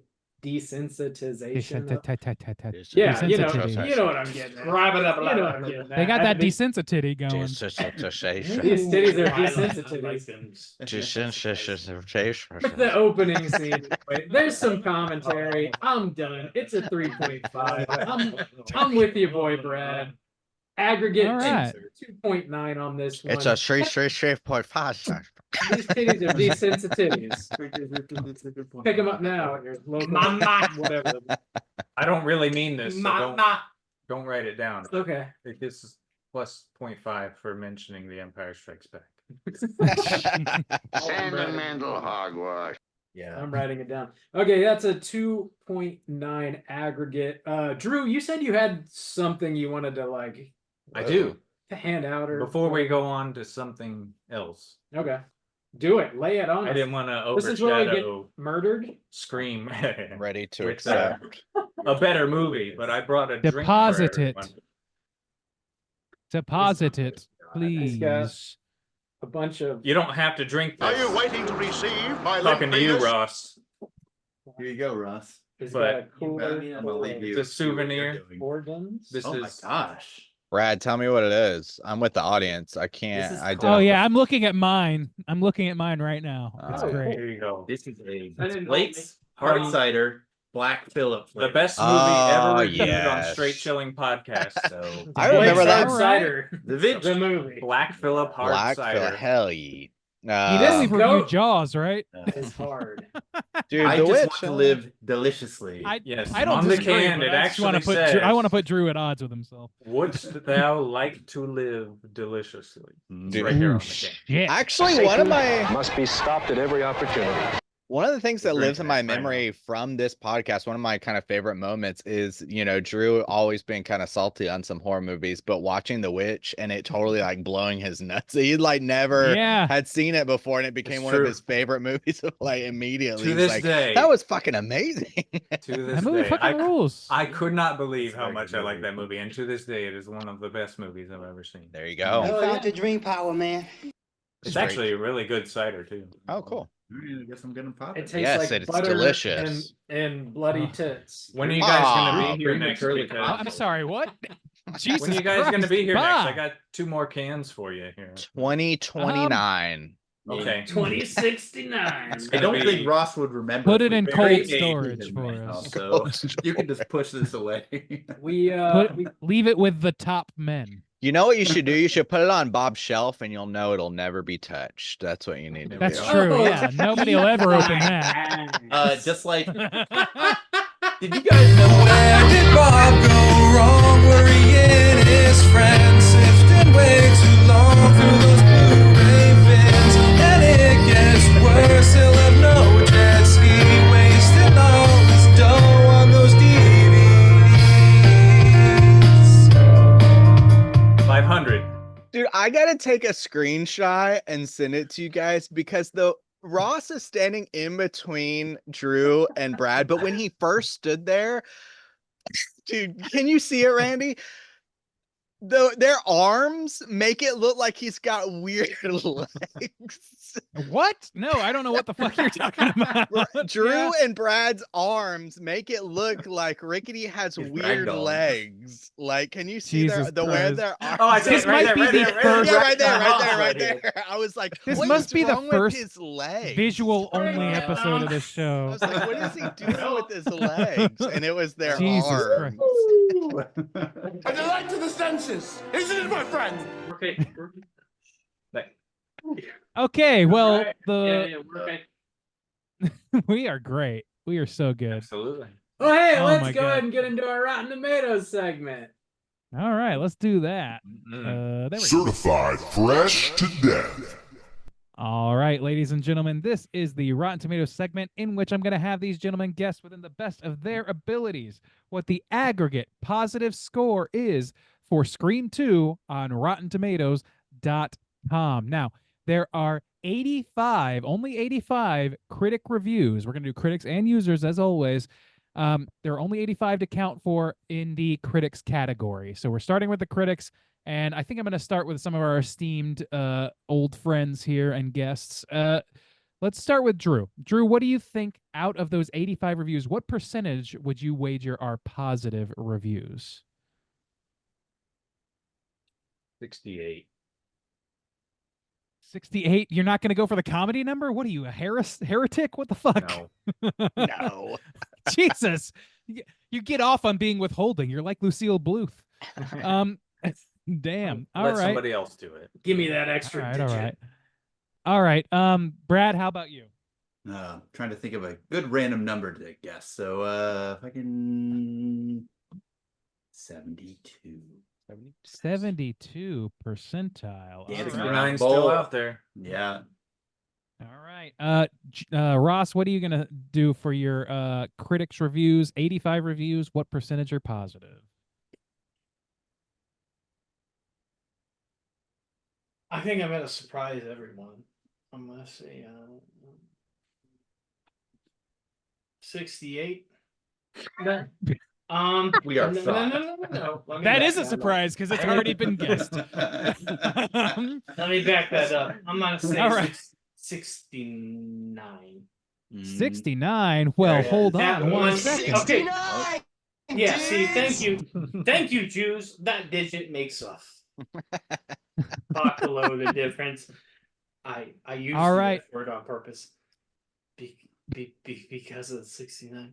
So yes, I think 69 is the difference. I liked it. I liked the murders. I think it fits well in the genre. I think it's where it's at. It should not be. It should not be more than 2. It should not be less than 1. So I think Ross. congratulations, congratulations. You're where you're at. I think Ross's Mediocrity recovery- looks great on you. It's a C+. Ross, did you also just realize that Rob has a copy of The Land Before Time on VHS over here? Because Holy that's kind of shit. blowing my mind. No, Classic. I've never seen or touched. No, That's no, an approved Brad. VHS right I there. just had. I was shocked too. I just had Oh, penis on the man. mind. Well, as you do. Like Yeah. nothing I'd ever smelled before in my life. All right, Bob. Whoa. What is That's- your that's guess untrue. out of 85 reviews? What percentage do you think are positive reviews? 75. 75. All right, Juice, round us out here. I What might is it take the gonna be? under on this one and take a 60. I don't think it's going to be that high. I don't think people You love slut. Scream 2 that You much. fucking slut. 60. All right. Well, let's see. Just to review here. From 69. Drew, we have 68. From Brad, we have 72. From Ross, we have 69.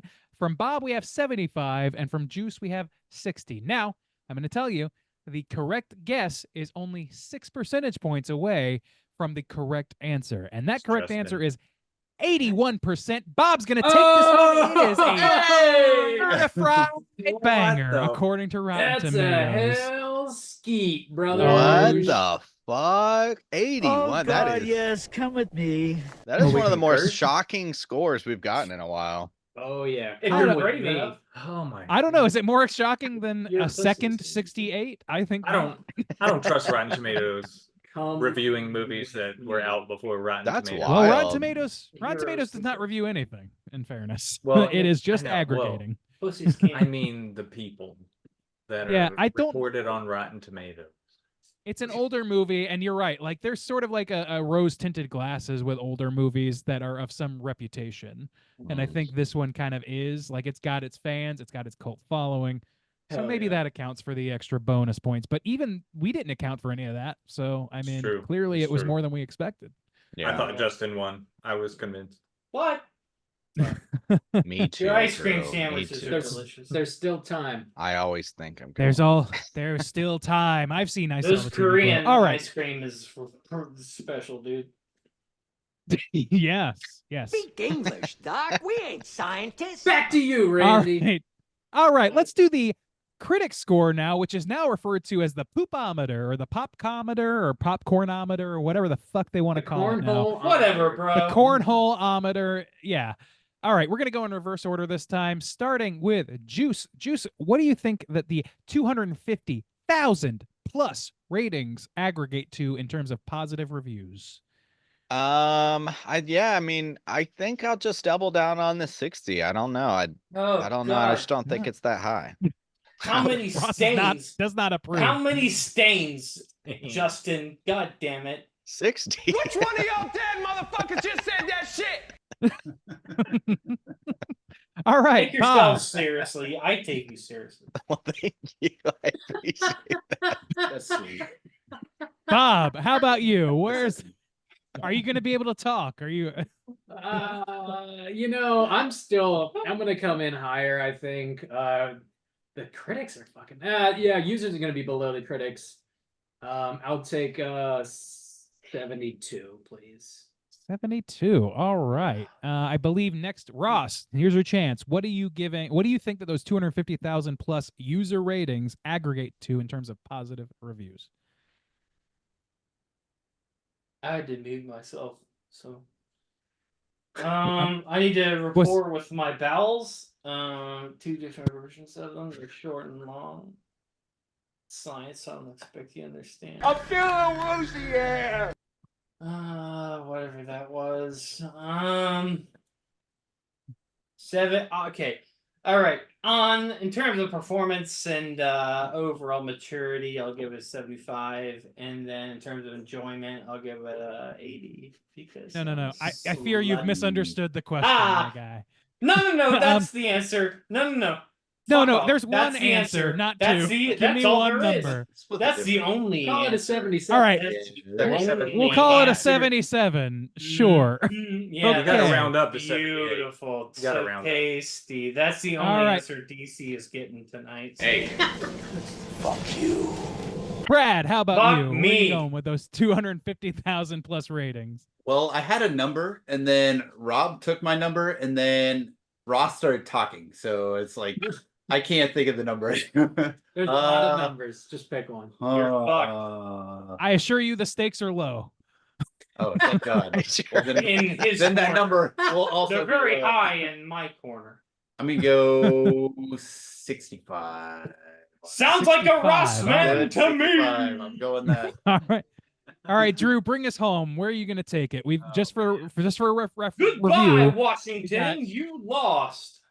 We've I was got gonna ask for a review, 60 so from thank you. Juice, 72 from Bob, 77 from Ross, 65 from Brad, rather. Excuse me. How about you? 59. Oh, Brad.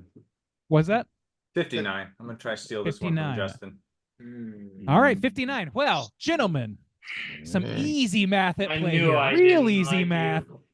The correct answer is just 1 single percentage point away from the ringy dingy perfect answer. And the perfect answer would have been 58%. Oh, Drew is taking it home. stealing. The Yeah. resident serial killer snags another one. Thief. Yeah, you should go home. Sneaky Congrats. slay. Congratulations to Things are Drew better for off that. without you. The users So- never disappoint. You disappoint me. That's I can tell you firsthand that is simply not true. But anyway, on RottenTomatoes.com, that is a frequent thing that they disappoint, as do the critics, for that matter. We all nobody aligns perfectly with my score. Their so they're all review wrong. of The Witch probably sucks. I would say. I don't know. Well, you'll have to review our episode, whatever episode yeah, number that was. or your bitch doesn't. It's So less than 500. All right, let's go and quickly read the critics' consensus, which reads as follows: as with the first film, Scream 2 is a gleeful takedown of scary movie conventions that manages to poke fun at terrible horror sequels without falling victim to the same fate. Debatable, it sounds like, with this crew. Debatable. Debatable. Yeah. Quite. Let's debate it debatable. again. Again? Let's If- do. This episode's gonna be 12 hours long. It falls victim. Yes, it does fall victim. That's There accurate. are some victims here. Let's find some negative reviews here, as they are often the funniest, but not always. Here's one. This copycat plot has little of the fun of Scream and a lot of the dull slash and chase scenes. I think Drew wrote that, probably, right? I didn't write that.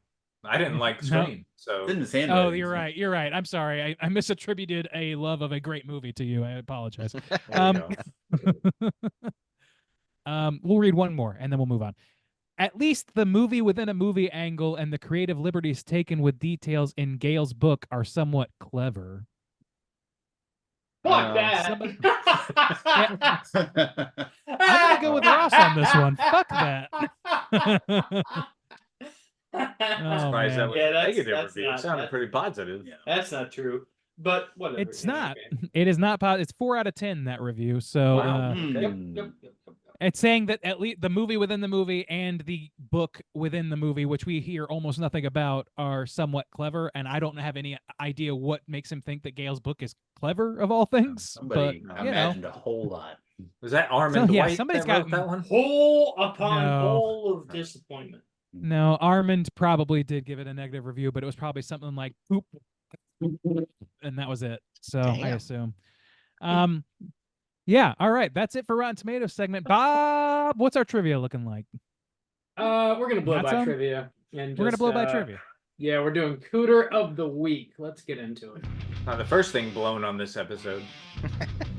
Straight chillin'. Cooter of the week.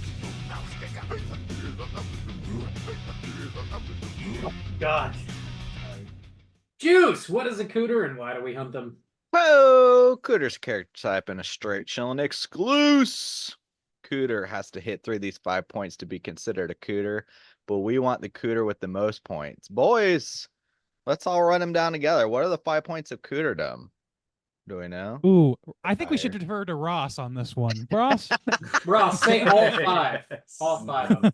No. He took. No, don't do this to me. Oh no. Don't do this to yourselves. Yeah. Don't do this to the group. Don't do this to 75% Leave me alone likability. right now, unless 80%. you want, unless you truly I'm want. curious the what he answer. believes they are. Some motherfuckers are always trying to ice skate uphill. All right, I'll give the Oh, 5 you points. Son of a bitch.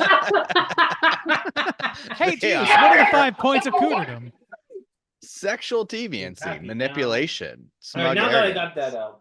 overall look and attire, and overall patheticness. Boys, is there a cooter in Scream Deuce?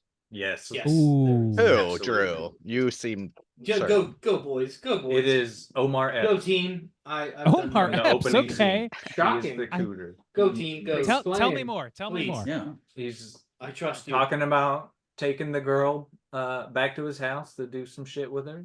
okay. He's sexually deviant. I'm a little worried about being a slut. Wait, his girlfriend? Yeah, his girlfriend. I mean, that can. Wade's girl. Fucking fuck. Yeah, I was fine, but she clearly wasn't into it at the moment. Then And he was just like, I deserve it. What is Famous. girlfriend? Famously, Whoa. my girlfriend does not accept me speaking sexually towards them. So, Okay. Well, Continue. When they're upset. Well, You it's can't a do case that. by case basis. all right, go ahead, Drew. Continue. yes, keep it Okay. moving. His Personal bias here. his 1997 brown leather jacket. Look and attire. Okay.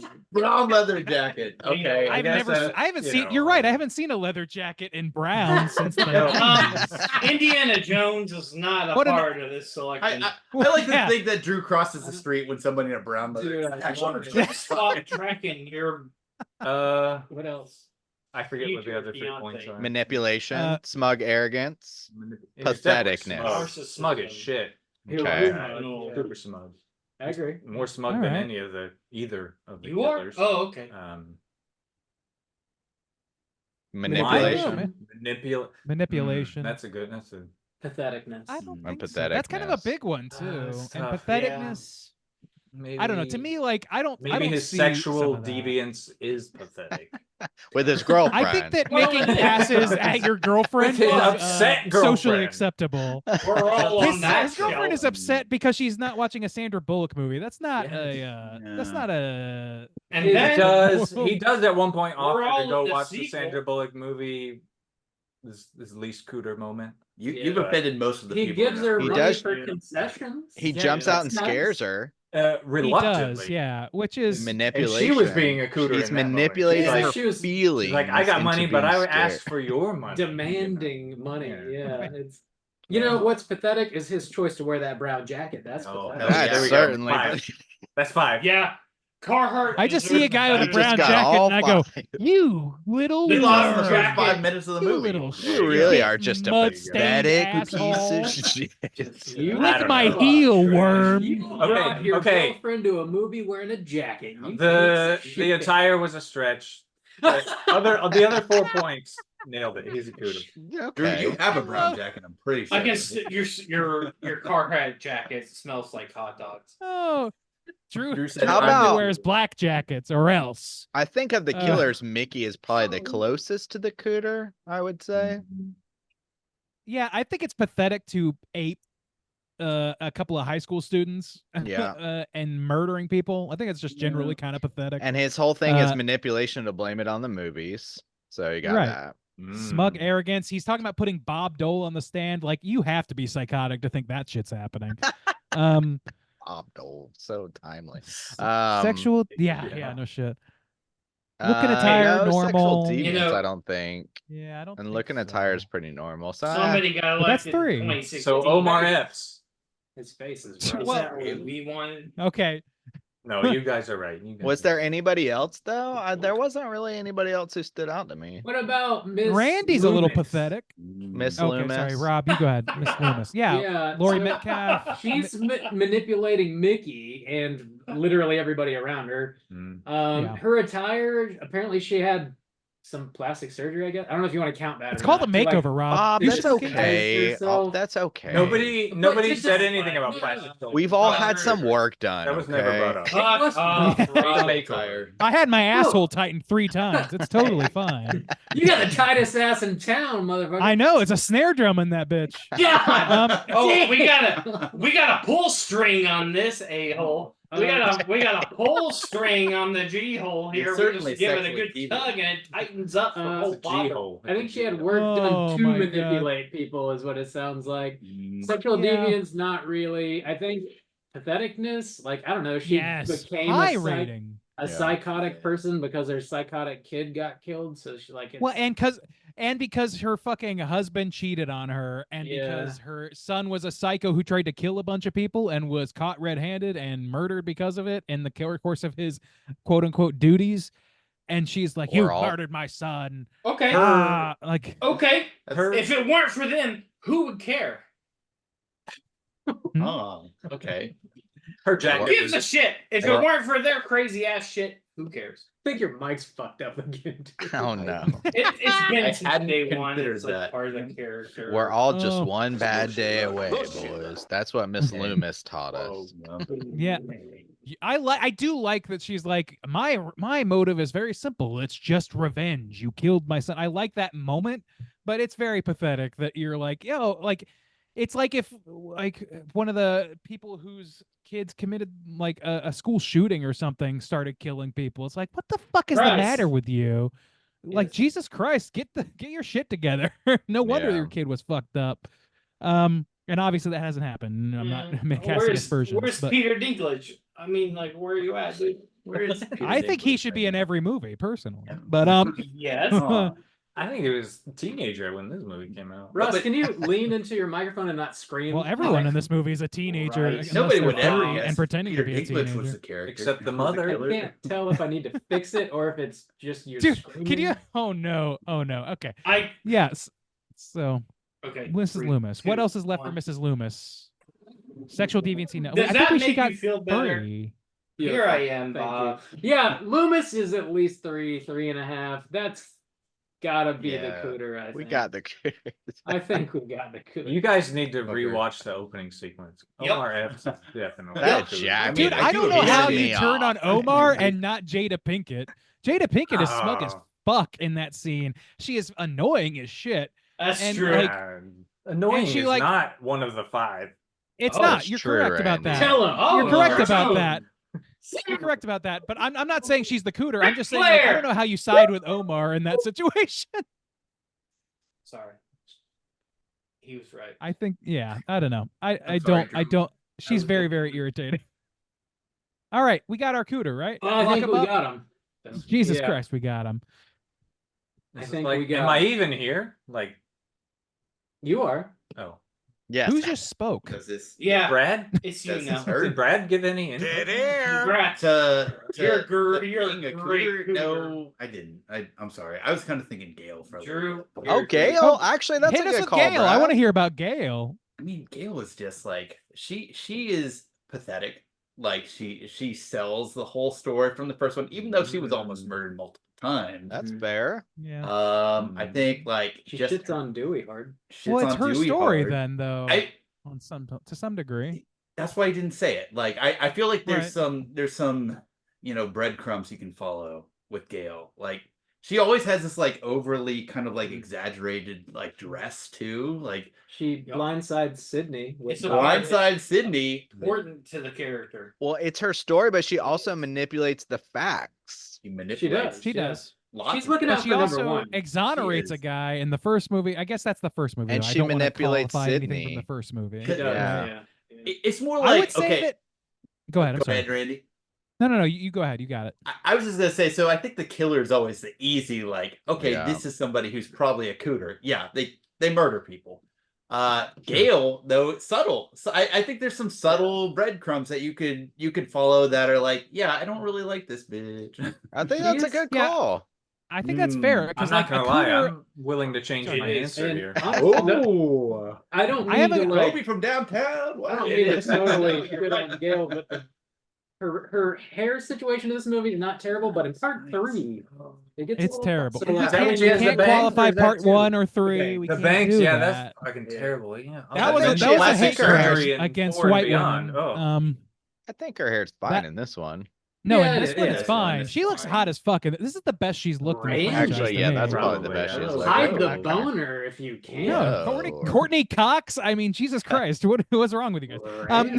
What's no, wrong I would with say you? this. She was Courtney I Cox will- or Arquette at the time. though, wasn't she? You. I will say this. I think that there is a Cooter that does all the things that Gale does, but worse, and that is Cotton Weary. Cotton Weary is pathetic as shit. He doesn't get anything he wants until the very fucking end of this movie, and it's only because he's in this weird fucked up position to be the red herring in the moment of rescue. Otherwise, he's just like blindsided by Gale constantly, trying to get like people to Yeah. call his publicist. Like, it's pretty pathetic. I don't think. know if he had enough though, because maybe you could give him patheticness and manipulation would be fair, but I don't really think he hits anything else. Sexual Well- deviancy, the whole reason he's there is because he slept with Sydney's married mom. I guess there's Oh, okay. something to be said about that. Oh, wait, all Yeah. that just for this movie. That's a thread to pull. Just this movie. That's not Yeah. bad either. That's Yeah. not bad. I mean, but this is his story. They talk about that event in this movie because it is important to his character. We don't know anything else about him Yeah, before that's this movie. fair. All right. I think that I it think the real qualifies. And Cooter- also, looking attire, I think is fine. Let's see, what's smug I mean- arrogance? I think there's a little smug arrogance. He For kind of sure, goes off yeah. on Sydney, like It's like, you because owe she it to won't me, have it- Sid. you owe Yeah. you kind of owe me, Sid. Get that You kind of owe cover. me, which is Yeah. both pathetic and a little manipulative. I would say Misogynistic. I don't know. Misogynistic, maybe. Yeah. Yeah. That is Yeah. the Oh, person okay. whose daughter, whose mother you slept with, who then got killed. Like, granted, she put you away, so like he has Yeah. reason to be upset with her. So like, I think it's debatable, but I think that if you're gonna put Gale up there, Cotton's right, like at least Yeah. neck and neck.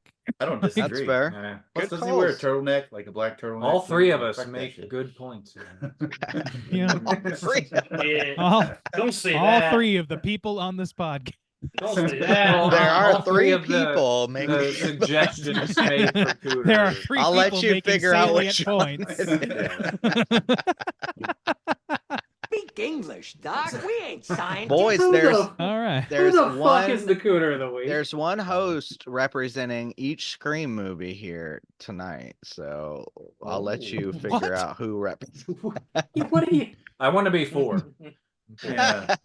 I'm number Okay. one, so that's Oh, well, I didn't know it was Dibs. This is Dibs situation. I'll or that take this was whatever I legitimate. get. Hey, Cooter of the Week is going to be a combo of yeah. Mickey, Miss Loomis, Gale, Yeah, and I don't Cotton know. Weary, Maybe because we can't Cotton decide. or Gale. Yeah, they're both good, and then Mickey probably. I think Yeah, I would. well, Yeah. I think Cotton and Gale both somewhat at least redeem themselves at the end. Whereas... Yeah, but that doesn't take away points, Bob. You can't minus Yeah. points through redemption. You're, They're still pathetic and still do. But if there's a tie, This isn't- it this isn't- probably don't would play be lawyer counted as a ball, tiebreaker. Okay. Yeah. We're not I playing don't know. lawyer ball here, Bob. lock that- them all that up. beautiful just can. lock Oh my them all God. up.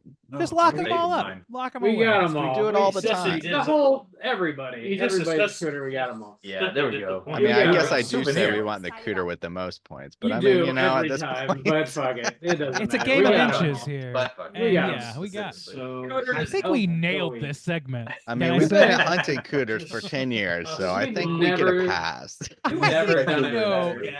This is the moment, like in every cop in every true crime's career, where they're like, "Eh, we'll just go with it," and then years later they get called out by fucking some documentarian.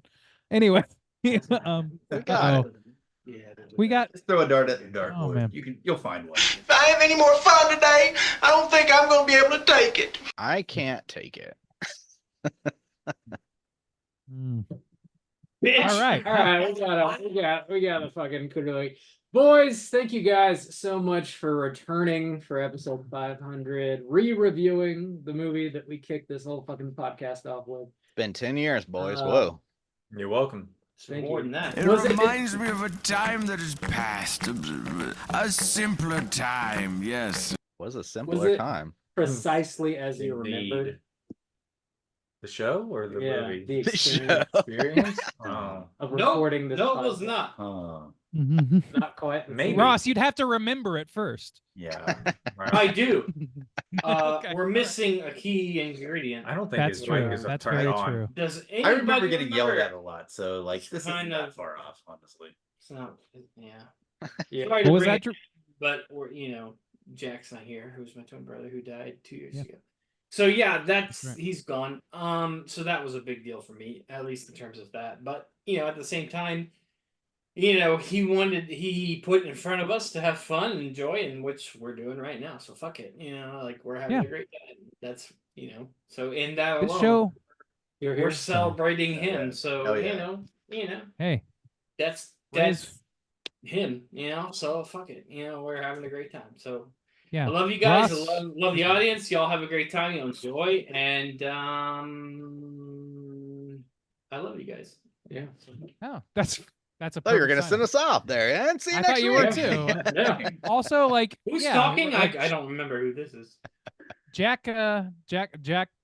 gifted us this podcast. That's 100% true, and I remember like, you. everything that's happened since has been a result of him and his drive and his want to hang out with us, and we all still want to hang out. We're still all buddies, and this is it's beautiful to see you guys, genuinely and seriously. It Thank you is guys so for much coming on love. it. So much love in this room. Good luck, guys. Have a good time. Yeah. Rate well. Do your thing. Yeah. Bob, do you want to send us out? I couldn't fucking say anything better than that. Thank you guys so much for sitting in with us. We're gonna have a whole second part of the show, and we'll be right back after these messages. Has all the spice been sucked out of your sex life?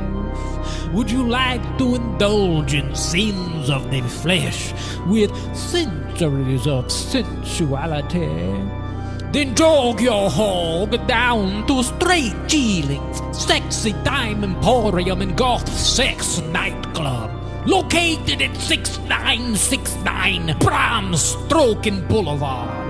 The engorged aisles are overflowing with sea-doo vibes, rope bears, rubbers, sea strings in all colors, glass bottom boat instructional videos, inflatable space vampires, rigid bulbs, boner pills, air skeet and heat lubrication, and butt plugs ranging from medium to loose.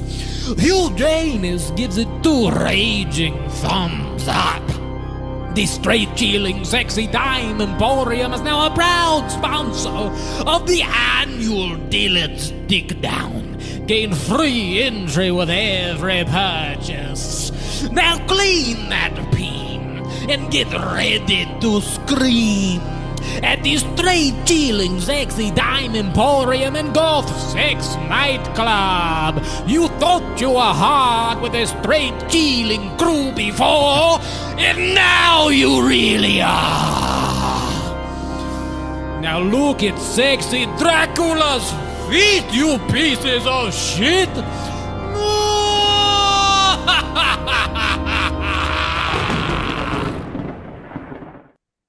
And we're back with the second half of the truly out of control and unhinged episode 500.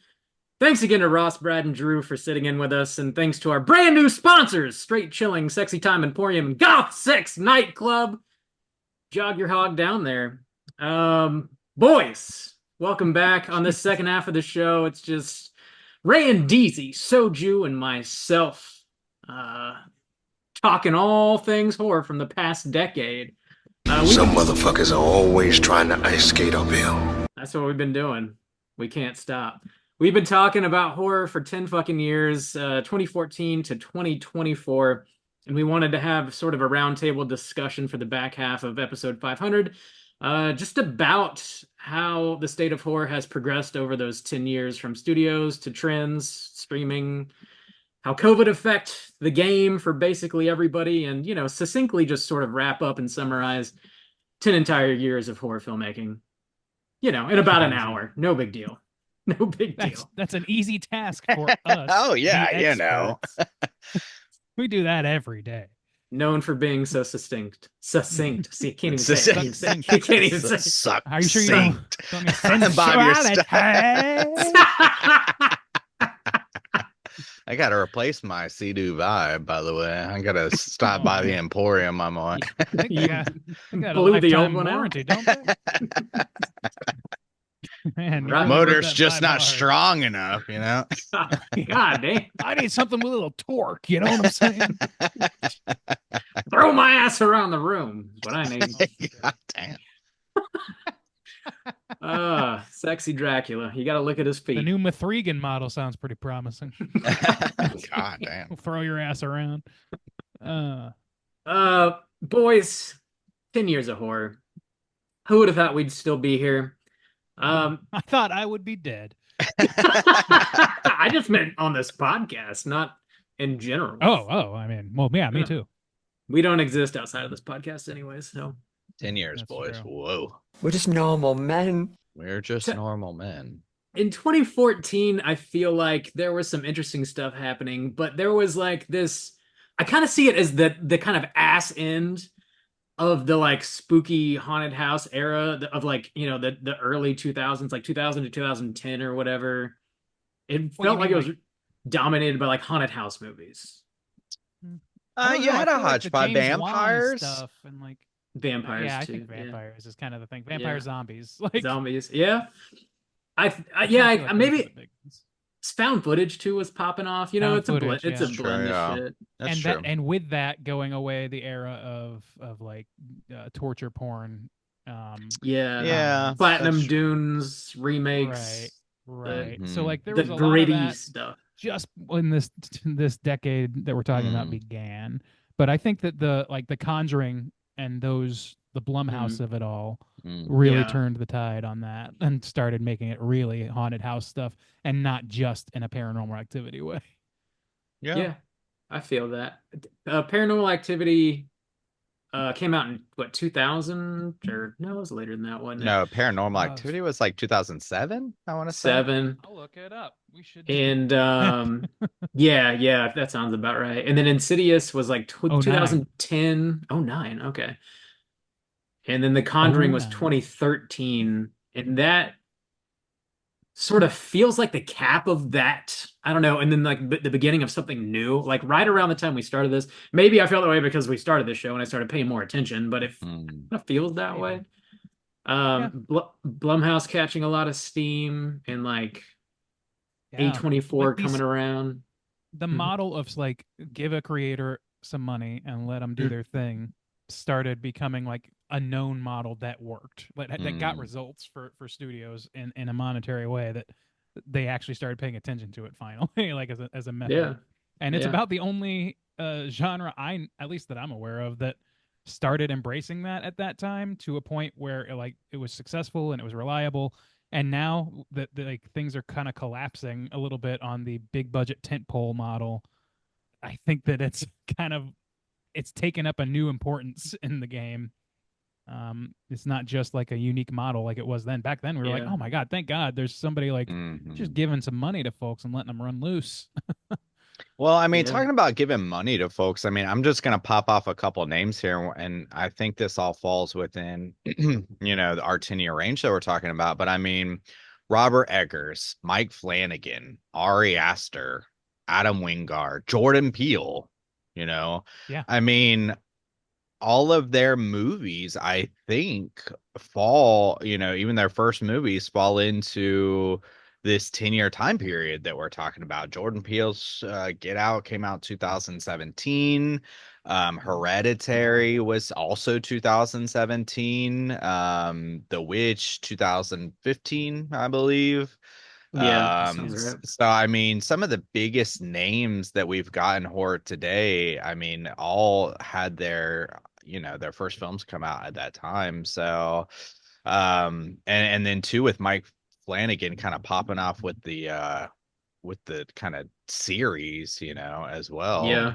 During that time. The Haunting horror of Hill series, I House guess- was 2019-ish. I'll look it up. That sounds about right. Yeah. I He's mean, done a within lot in that the past range. 5 years. Yeah, definitely. 18, yeah. And Yeah. like right before that, I mean, not right before that, but we did have American Horror Story, and I think that kind of bridges the gap, at least with series is concerned, between like that sort of Platinum Dunes era and then like torture porn to getting back to like kind of root horror, I would call it a little bit, where it's like I don't know. stuff that's based on domestic fears, but not based on grit necessarily. The grittiness aesthetic Give me the started grit. fading. Mm-hmm. I love a good grit, but you know, we got With other- cheese and butter. Oh yeah. Damn. Yeah, yeah, that whole like, yeah, just giving somebody, a creator, some money and letting them run wild did seem to sort of really start to take off. You've got A24 coming out in 2012. That was definitely their model, and it seems like it largely still is, even though they're kind of getting into bigger budget stuff these days. Yeah, They're going IP laden now. Famously, Blumhouse for sure. Spectravision in 2010 with Elijah Wood, a very similar kind of thing. Shudder coming along in 2015, very similar. Neon, I was interested to see they started their company in 2017 with the Alamo Drafthouse co-founder. I thought they'd been around longer than that for some reason. Who is this? Not I'm sure sorry, I why. missed the Neon. Neon. Oh yeah. Yeah. I feel like the first thing I remember seeing a Neon. Well, no. I mean, I associate it with Neon Demon. Is that even a Neon production? I don't know. Don't know. Maybe. I'm gonna have to look that up. Well, I was going through some Neon lists, but like, I mean, Yeah. I was kind of surprised at some, and not even necessarily all horror either. Some horror adjacent that we'll mention on the show, but I mean, like Parasite 2019. Okay, we're talking Neon. So this isn't horror, but fucking Portrait of a Lady on Fire, amazing from 2019. Pig was also again not horror, but Possessor. still. Anatomy of a Fall, Possessor. which I still haven't seen. Well, I think it's maybe kind of horror adjacent. Yeah, that's. I mean, I wouldn't necessarily call that horror, but it's in a thriller crime drama sort of situation, and it's an Academy Award nominee, just like Parasite. Won Yeah, for. yeah. Like, those are And Possessor 2020. Possessor, yeah. It's a fucking banger. I mean, they've- Triangle of Sadness. Long yeah, legs. Revenge. Yeah, Long Oh, Legs is yeah. one of their newest. Yeah. Which I guess since they did Revenge, are they attached to the Substance? I'm not sure. The list I have, I don't think accounts for that. That's that director. I'm not. I don't think I Yeah, saw that's their what I was name on the thinking. credits for Substance, but I could be wrong. Titan. Ooh, some good Identical French Strangers. I stuff. didn't know that. Yeah, yeah. Yeah, they put out a lot of good shit in a short amount of time. Yeah, Pretty high Infinity quality shit. Pool. So yeah, they're all over Mr. Cronenberg. Brandon, my boy. Yeah. My boy. I wonder if they did Crimes of the Future too, maybe. Keep looking. Maybe. Yeah, they but I don't did know. Crimes of the Future. Yeah. Yeah, so they did. So Alright. yeah, they're supporting the man. Cronenberg. So they got They got have their The whole name. family. It's Well, all a it's tax actually- write-off for the Cronenberg name. Well, in some way, it's interesting. I didn't realize that, but I mean, if they're like kind of supporting Cronenberg, but like Mike Flanagan, he was over. I don't think he is anymore, but for several years, especially with the series, like he was kind of propped up by Netflix. But talking Yeah. about the idea of like investing in a director to where you have these names, and even honestly, I mean, going back a little bit further, and it's why I didn't bring his name up, but I mean, seeing James Wan and maybe he was the influence for this decade of what we saw, because I mean, James Wan launching into, I mean, he got so popular off the properties that he made in horror that he then ended up doing, you know, Aquaman's Fast and the Fast and Furious. Furious films and stuff, Yeah. which is, but we see that with Adam Wingard too. I mean, you know, The Godzilla stuff, Yeah, I yeah. mean, Well, so Yeah. If you are a big enough name in the like startup, like Michael throw Dougherty, money at a too. director model, you will at one point it was like almost presumed, it might still be, that you would get a shot at a Marvel movie. Like that was like the breeding ground for Marvel directors to some degree, or at least to big budget tentpole releases, like the ones that are like that they're throwing billions at yeah. nation or worldwide. Like it really was kind of an incubator for that sort of thing. Mm. And I mean, I think that made it all the more appealing for studios to do that. It's almost like the festival circuit was a feeder for the small budget director indie horror, and then that was a feeder for the bigger projects. So we saw people go from nascent unknown names to getting like insane amounts of work or recognition or name recognition. Like look at Mike Flanagan now. People I work with who don't know or care about horror in any way, they know generally the Mike Flanagan brand, as it Yeah. were. Like they know this man's work. Everybody knows Jordan Peele. For obviously he had a leg up to begin with, but I mean, Mhm. it just really seemed like that was a working model, and hopefully it keeps working that way. But I hope, like, it seems like they're also allowing other genres into this thing, or at least I don't know, there's more money being spread around to other things as well. Mhm. Unfortunately, in some cases, to IP, which is exactly what it was trying, that it was successful at subverting. But you know, who am I to complain? Except, you know, a horror You, I fan, mean, and you that's are, what we do. yeah. I mean, you're a professional already. I'm a 10 professional. years. Why Just you not at get this. you get written in after 10 years. You just automatically you're It's like an professional. honorary degree. Yeah, it is. I didn't study a lick, but I sure want. I'm a You put doctor now, enough people. time in, so we'll give it to you. Your 10,000 hours. Well, It does seem like some of these companies went like the Roger Corman route in a way, where you like make one or two pictures for Blumhouse, and then you get scooped up, and you don't have to work with these super low budgets anymore. You can go on and do bigger and better things, and people get to learn your name and stuff like that. Kind of a similar situation, just not on such a mass level as Roger Yeah. Corman I guess has that's done. not a new story, but it seemed so novel at the time, and it seemed really isolated to horror as far as I knew at the time that we started this podcast. That's like, wow, that's Time is great, a because at flat circle, bro. You yeah, know? because I thought then we were Yes. inundated with too many superhero properties. How Yeah. fucking naive were we? Like, Jesus Yeah. Christ. Yeah, I don't know. Like, and now there's just like no like just original stuff, unless it's something that like passed through that narrow hole of coming together, like getting success hole. in this. It's a real narrow hole. You really got to zero in on this hole. You Juice, just have you to were- narrowly get down the drain pipe there. You gotta do it. You were about to say something, Juice? Well, I was just gonna say, I mean, even I used to joke a lot. I mean, not joke actually. I used to say a lot that you know, like, oh, the past or the teens were kind of like the best 10 years of horror. But I mean, if you kind of separate it, I mean, even like you said, Bob, there's always some bleed over. To where, you know, the 90s didn't really end in 99. You see a lot of the influences kind of spread out into like 2003-ish, you know, I would say, before it's really kind of like really gets outdated and stuff.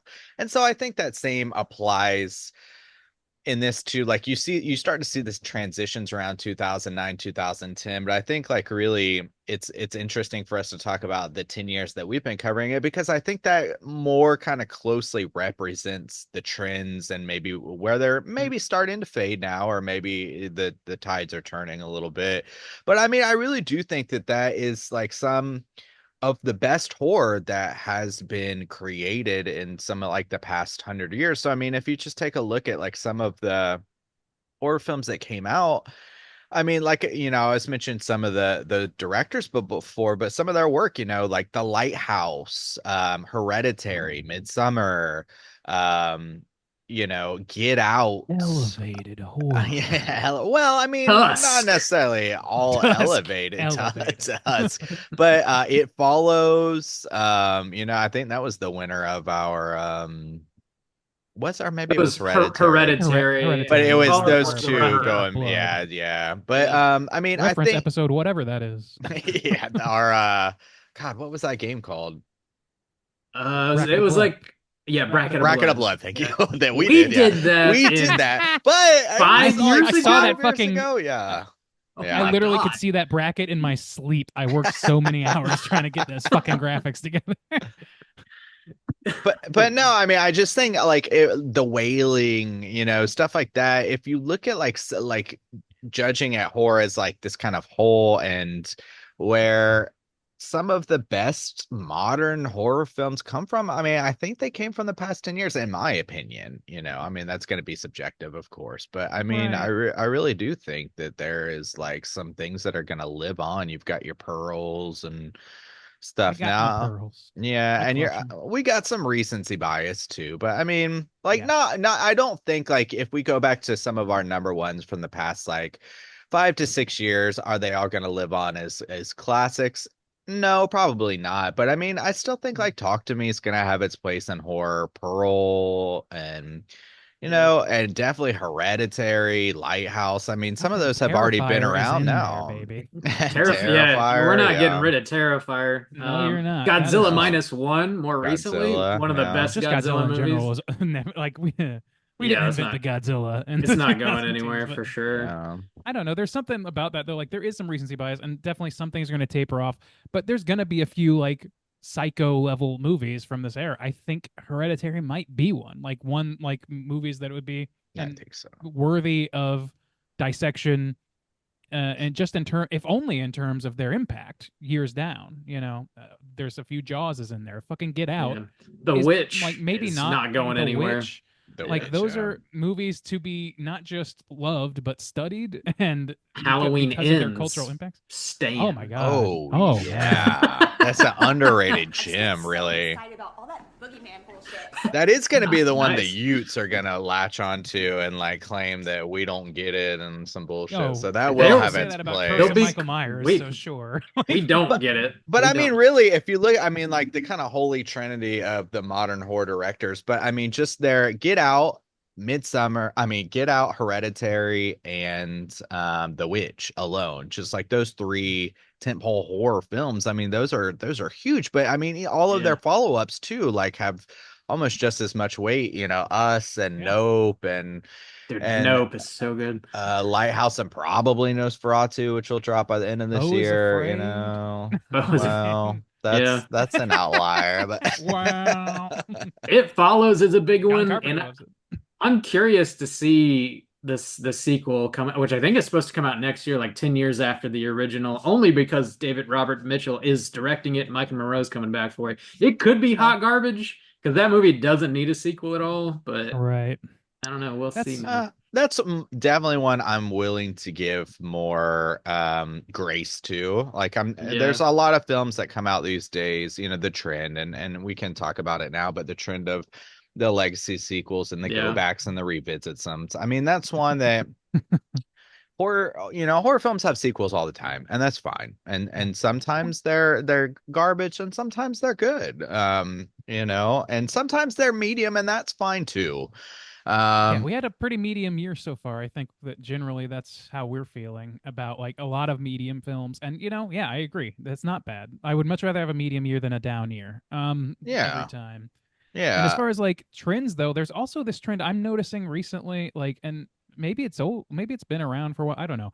I know that like this is something that isn't entirely new, but because like the like streaming horror shows as like an anthology is like so popular and so like reliable as a moneymaker and just like so out there right now, in combination, I think it's like bred this thing where we have franchises that are like already planning multiple movies even before like the first or second movie drops. Like we've got 3 Stranger sequels that are kind of supposed to be directly linked, like chapter 1, 2, and 3, right? Like we've got only got one. That one was Boo Boo. We all agreed. So bad, man. But they had plans for the beginning. Like, and part of that, I guess, is also it's partially like a tangent of the MCU universe model as well. So like, it's this like long game that studios keep trying to play, and it's like rolling like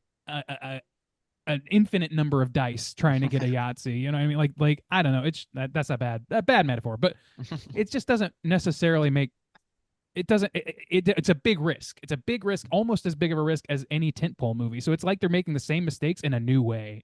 I kind of we have seen that though. I mean, it's still talking about within the past 10 years that planned universal monster. Yeah, I mean, that fell apart with literally one film. And I mean, the first movie. I don't know if I ever even saw it, but I thought I remembered there being plans like that for like Dracula Untold and they had that. Yeah, that came out. Yeah. I mean, yeah, but I mean, I know there were plans plans that was its stuff own like thing, and it yeah, sure. And that's, but I mean, just because people say some shit, which I guess the Stranger stuff, they filmed it, so that's they hired everybody for that dark universe situation. Like Johnny Depp was going to be the Invisible Man, and they had like a big photo shoot spread, and and it was like a go until that Mummy movie made no money, and then they canned the whole idea. And now they're doing, I think, what we talked about before. They're finding like people that are filmmakers with like an inspired idea, and they're just letting them make their ideas. Like that Invisible Man movie that came out was solid. They've got a Wolfman movie coming out this January. I think they're at least marketing it that way. I'm not convinced that they're not going like because they're like Lee Winnell did the Invisible Man like as a resurgence after that debacle with the Mummy, and that was surprised people by being like pretty good. And now he's the same person they go to for Wolfman.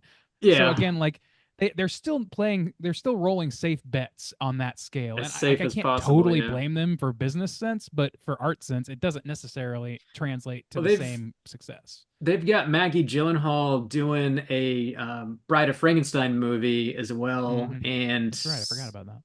There's one or two other ones. I don't remember, but they're doing more than just Lee Winnell stuff. But yeah, to your point, they're playing that one close to the vest because they know him. Yeah. They've got a relationship with him and his boy Juan with all those, with like fucking all the Conjuring movies, the Annabelle, the Nuns, the Saw.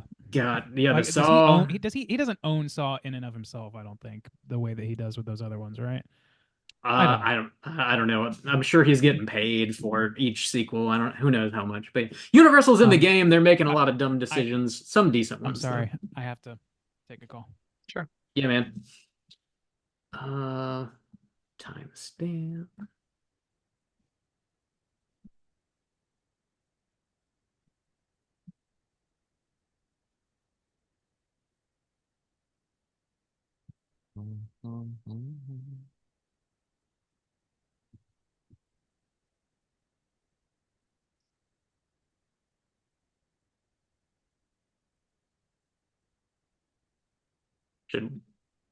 Should we just wait till he's done?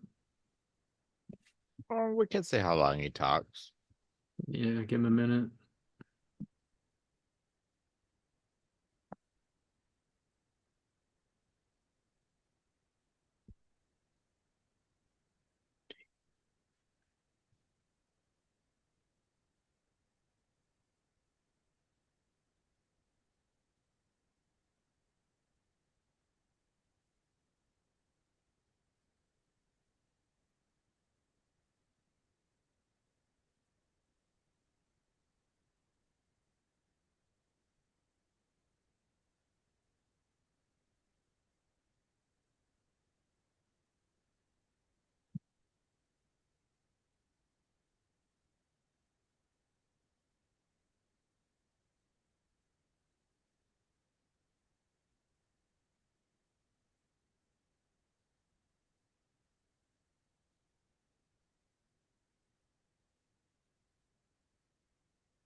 Okay. Good. Everything's good. Okay. Keep going. Sorry to cut you off, Bob. No, that's totally fine, dude.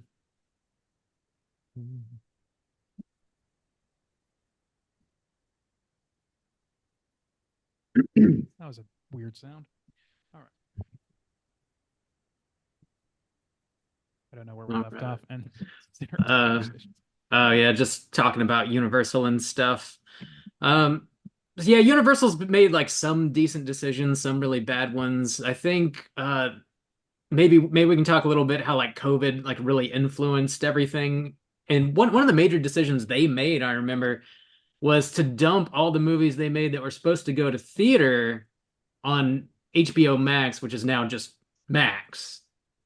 And that was an interesting idea. And I remember like everybody was watching them because nobody could leave the house and they were easy to stream. And Yeah. it seemed like every single one of those movies just were so bad. I don't know why that is. Maybe it's I because don't we're watching remember them at what the got house. dumped. Yeah. Well, yeah, what movies would you? There was I'm having trouble thinking of them. one of the Godzilla sequels, Godzilla vs Kong, maybe. The No, Mortal we Kombat saw that one at the movie. drive-in.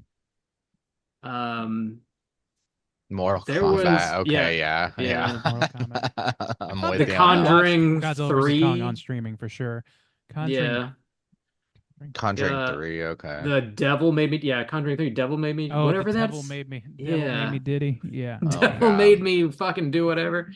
It felt like they were all terrible, but they were all made before the pandemic, and they just sort of dropped them, which I don't know. I guess on one hand, I was thankful to have something new to watch at the house, but like they all seemed not so good for whatever reason.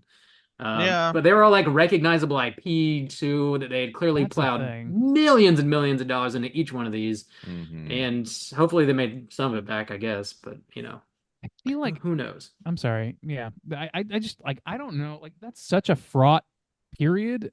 And like it doesn't help that like HBO Max, Warner, just like all these like big mega clear monopolies that we just allowed to happen in this country. Like I especially Warner, like with David Zaslav and all that stuff. Like what did I say? Warner? Anyway, like the thing about them is that like there's a lot of thought that they're like it's a way of skirting antitrust, and I don't know antitrust laws, and I don't know like the specifics of that anymore. Like it's escaped me, but I remember reading articles like talking about how like this consolidation of stuff, this dumping of stuff, this canceling of big projects, and just like complete erasure of movies. Like all these things were happening at around the same time as the pandemic, and things were kind of being blamed on the pandemic. I feel like it's like big business scheming at the heart of all those decisions, to be perfectly honest. I don't know, like I don't think it was by the nature of goodwill that they dropped the next Conjuring movie the way that they did. I think that they wanted, they knew people were captive audiences in the most literal sense, and so they put out their what maybe they saw as trash, but I don't think they're even smart enough to know it was trash. I think they saw it as safe bets because they were IP, and people love IP. So I don't know, and they still operate that way. They still release trash all the time. Like I don't know, so, and they drop it on Max or whatever. But like I feel like it's all like part of the same shit cocktail, and I can't really figure out what the purpose of that cocktail is. Like it seems like success at the box office isn't on the table. So what are they aiming at? But it's like maybe they're just like taking pot shots at glory, but it seems like it just seems completely ill-advised in a lot of ways, that except for maybe some like conniving business ways. Maybe I'm just predisposed to distrust the mega conglomerate. I don't know. That might just be me. It's also the turn too. I mean, it's unfortunate because it seems like, got to give a lot of respect to Blumhouse, and I'll go down their list in like just a moment, but it definitely seems like that's the way they're turning it. And we kind of mentioned it before too, Universal tried to do this thing where we're going to make this universe. And then, Blumhouse is like big deal these days too, is like kind of milking these franchises. And we've talked a lot about, this isn't necessarily new to horror. You had, Friday the 13th Part 6 long before there were these, bigger studios pumping these things out. But I mean, the biggest thing I respect to, and some of the best horror films is, we got to talk about A24, because I mean, they're really, in my mind, the, like top tier. They're the most respectable at what they're doing right now. And they haven't been doing it, I guess, as long.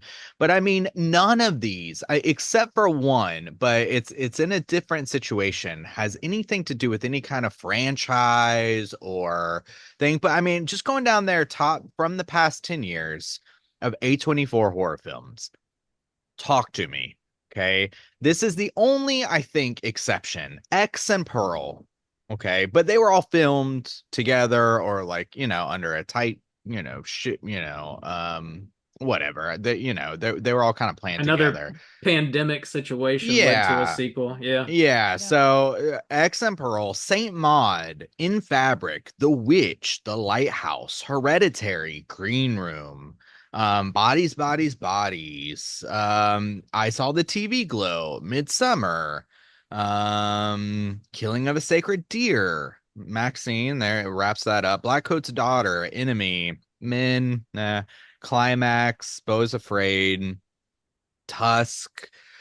So like not like all our bangers, but all separate original pieces. Nothing's going back and revisiting them. Nothing is tying to something that came out 30 years ago. Nothing is like the part 8 of something and going on and on and on. It's like, they might not all be bangers, but like, yeah, I don't necessarily love Tusk, but I love that it's original. I love that it's not fucking part 8 of something, which is what Blumhouse is like really leaning into and could be part of their the potential like downfall or what. But it is the whole like Disneyfication Marvel of business model and stuff, and it's just a shame to see all that kind of like take hold. They're leaning into definitely like franchises that they have not exclusively built, but a lot of them they have. Halloween definitely an exception to that. But also outside of that, it seems like the more original stuff they're doing is aimed at a younger audience, which is not going to captivate us. But like, true gateway type horror movies that feel just unoriginal when we watch them, because we've been watching horror movies for a long time. But I could see them working for 12, 13, 14-year-old kids or something like that. Your Megans. Yeah, your Night Swims, your Imaginaries. That Five Nights at Freddy's movie made so much fucking IP money. to the core. That is IP. Yeah. To the core. That's true. Yeah, that was an oversaturated thing as it was. But like, I don't know. I do think that there's something going on where like you can kind of have both. It's disappointing when these groups, these studios that made such a killing doing what we would see as original properties, even stuff that's like not just stuff that comes from one person's, or not one person, but like comes from a singular filter, as opposed to just being like, okay, how do we make this IP work? Just non-IP stuff, basically. They had such success doing that, like just taking small risks and taking small, like occasional big rewards, that now they're kind of like trying to do both. And I feel like it's a pivot away based on like old business sense that wasn't working before, but they're still doing it. Like, I don't know. I think the big kind of like collapse of Marvel in terms of how much they are, it's just Marvel's just like the biggest thing in movies, so to see its status drop and not most of its stuff not be must-see films anymore or whatever, I think that it's weird that it's like they're trying to find that next thing, and they're doing it in spots that were not built for that. Doing that with IPs that were not necessarily intended for that, or otherwise just like trying to falsely extend things and all that stuff. Like going back to the old model of sequelitis and doing, 20 James Bond sequels and doing like whatever and hoping for the best each time with maybe diminishing returns until a unique vision comes along. They're rolling the dice in the same game over and over and over again instead of in different games. And it's like they're taking slightly smaller risks, but not that small, because they're also betting big on the next 2 after this one they're releasing still, because they're still stuck on how Marvel succeeded. They're still trying to incubate the next Marvel. So it's all this like weird risk-taking mathematics that I don't understand. And it just doesn't seem like it's even getting them what they want. People still aren't going to theaters. They're still not interested in IPs the way they were with Marvel, and we're not seeing a clear successor to that. I think horror as a genre kind of is the successor to that, but it's not yielding the same results because horror is like, I don't know, it's not as mass appealing.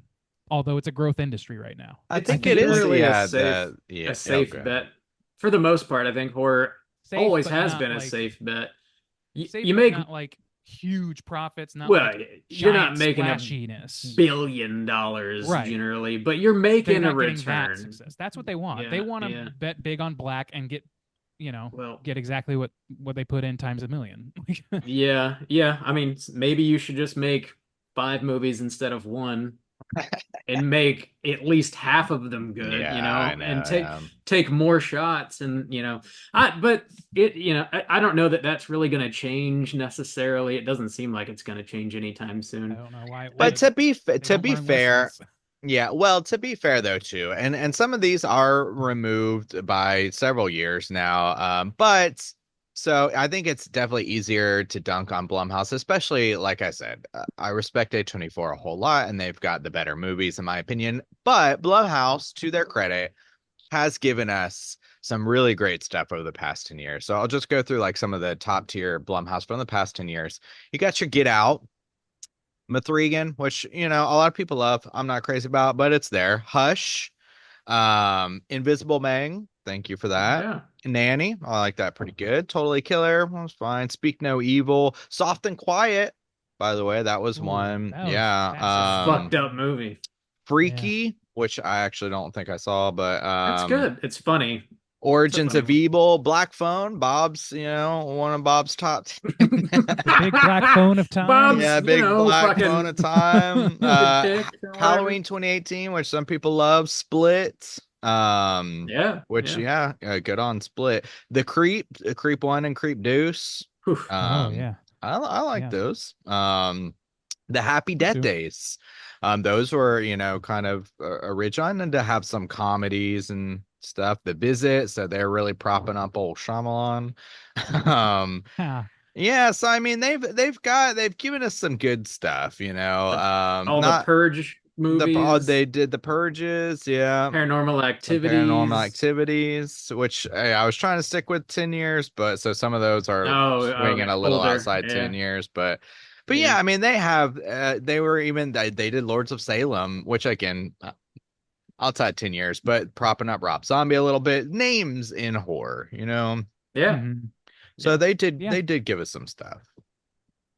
No, I mean I think that there's like the thing is like there's always some pearls to be found, you know what I mean? Sure. And I think that's there's like in every era, in every studio, I don't know of any studio that released only bangers for forever. Like that's never happened. Yeah.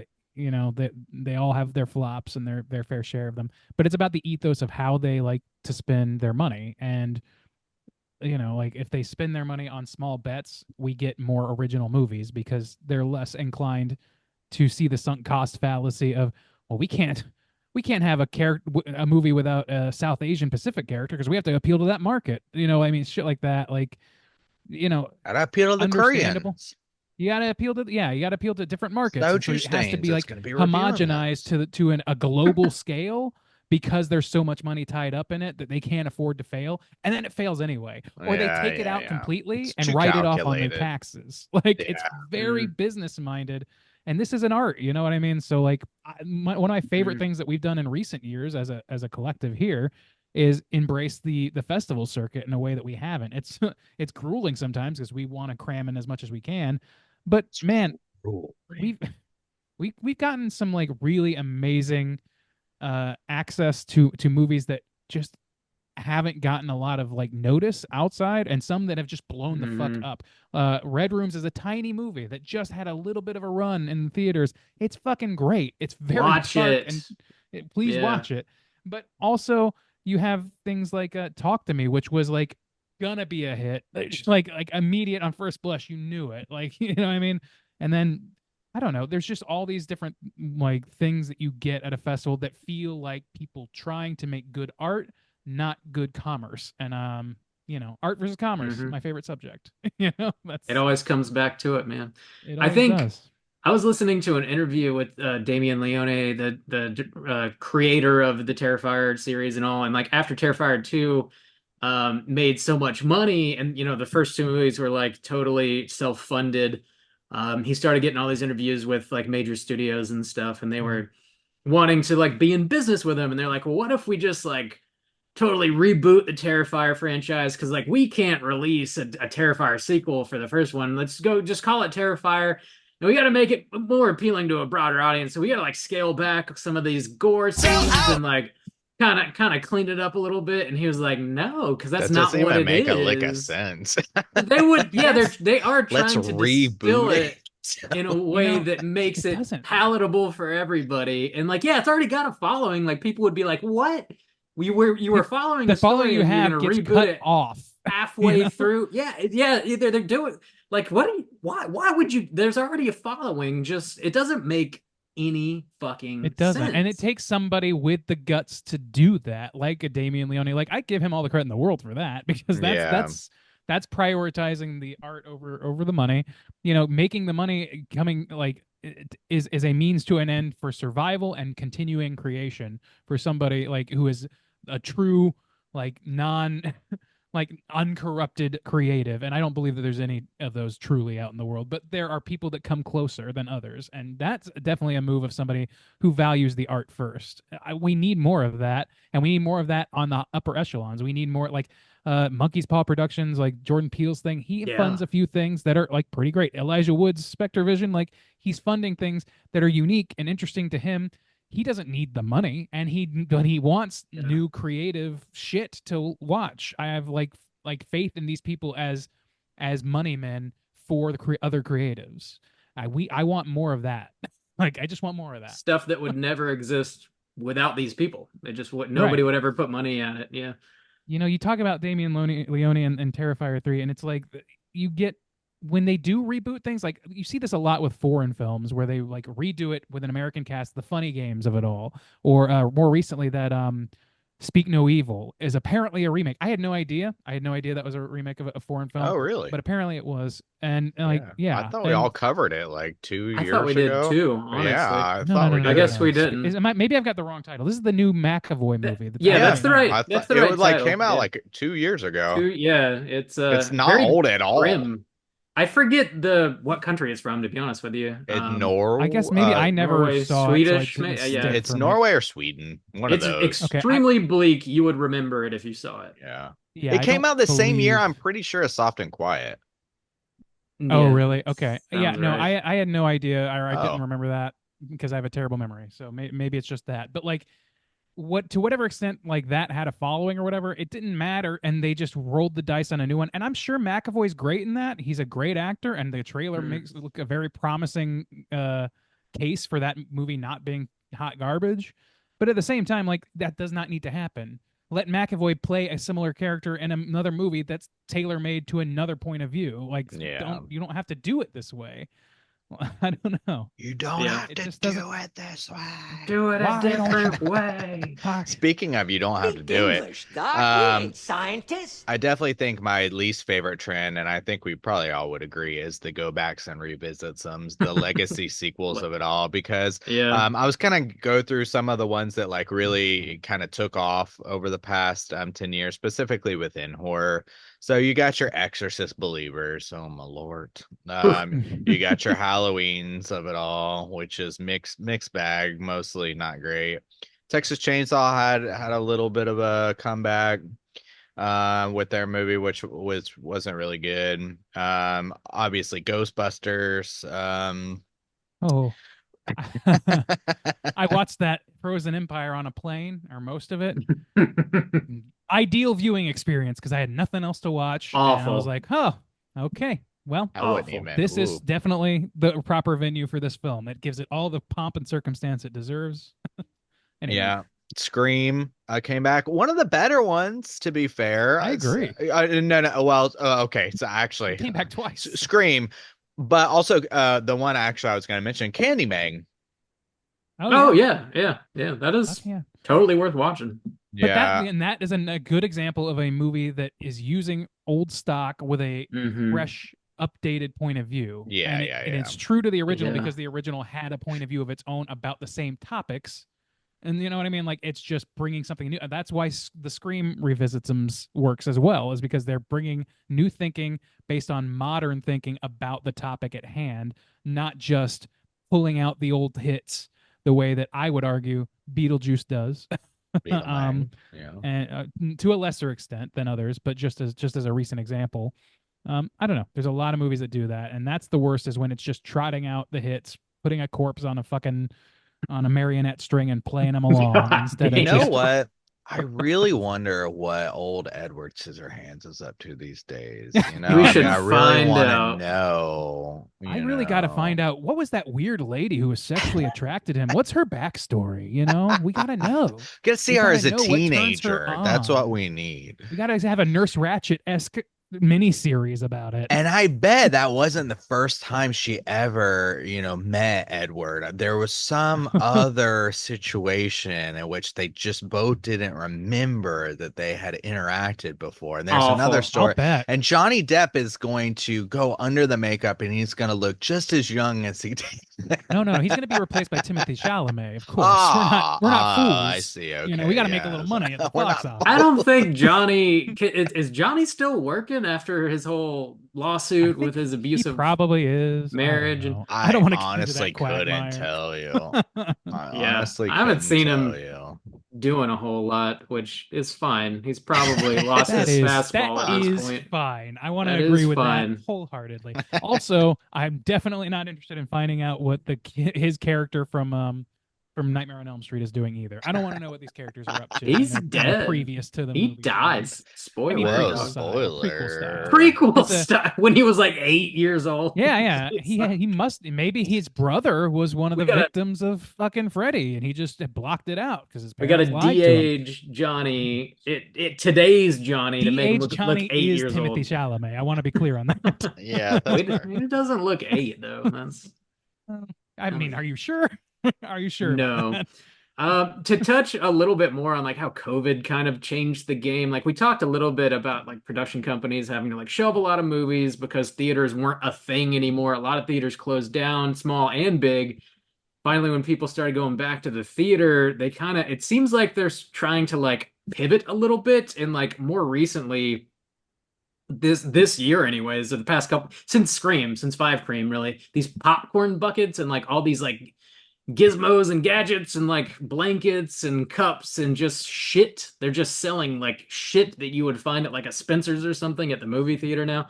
At least like the major chains, they're just trying to drum up like these other streams of revenue, which is interesting. I read an article last week too saying theaters were going to start investing in like putting in pickleball courts Yeah, and I like heard about that. arcades and What? just like just other things to do, I guess, because They're making them fun centers because people aren't Kinda, yeah, interested yeah. enough in just movies anymore, and the popcorn buckets and the arcades has convinced enough people to go. They're like, well, let's fucking try this. I don't know. People Just love panicked pickleball. Cocaine smeared motherfuckers in a boardroom somewhere. Pickleball and a movie? Well, itself is a fad. They cannot prevent themselves from going I after know. any fad. They're gonna have a Hawk Tua station at every theater where you can just spit on a fake dick, and that's gonna be how they make money now. Apparently, I'm sure that's coming.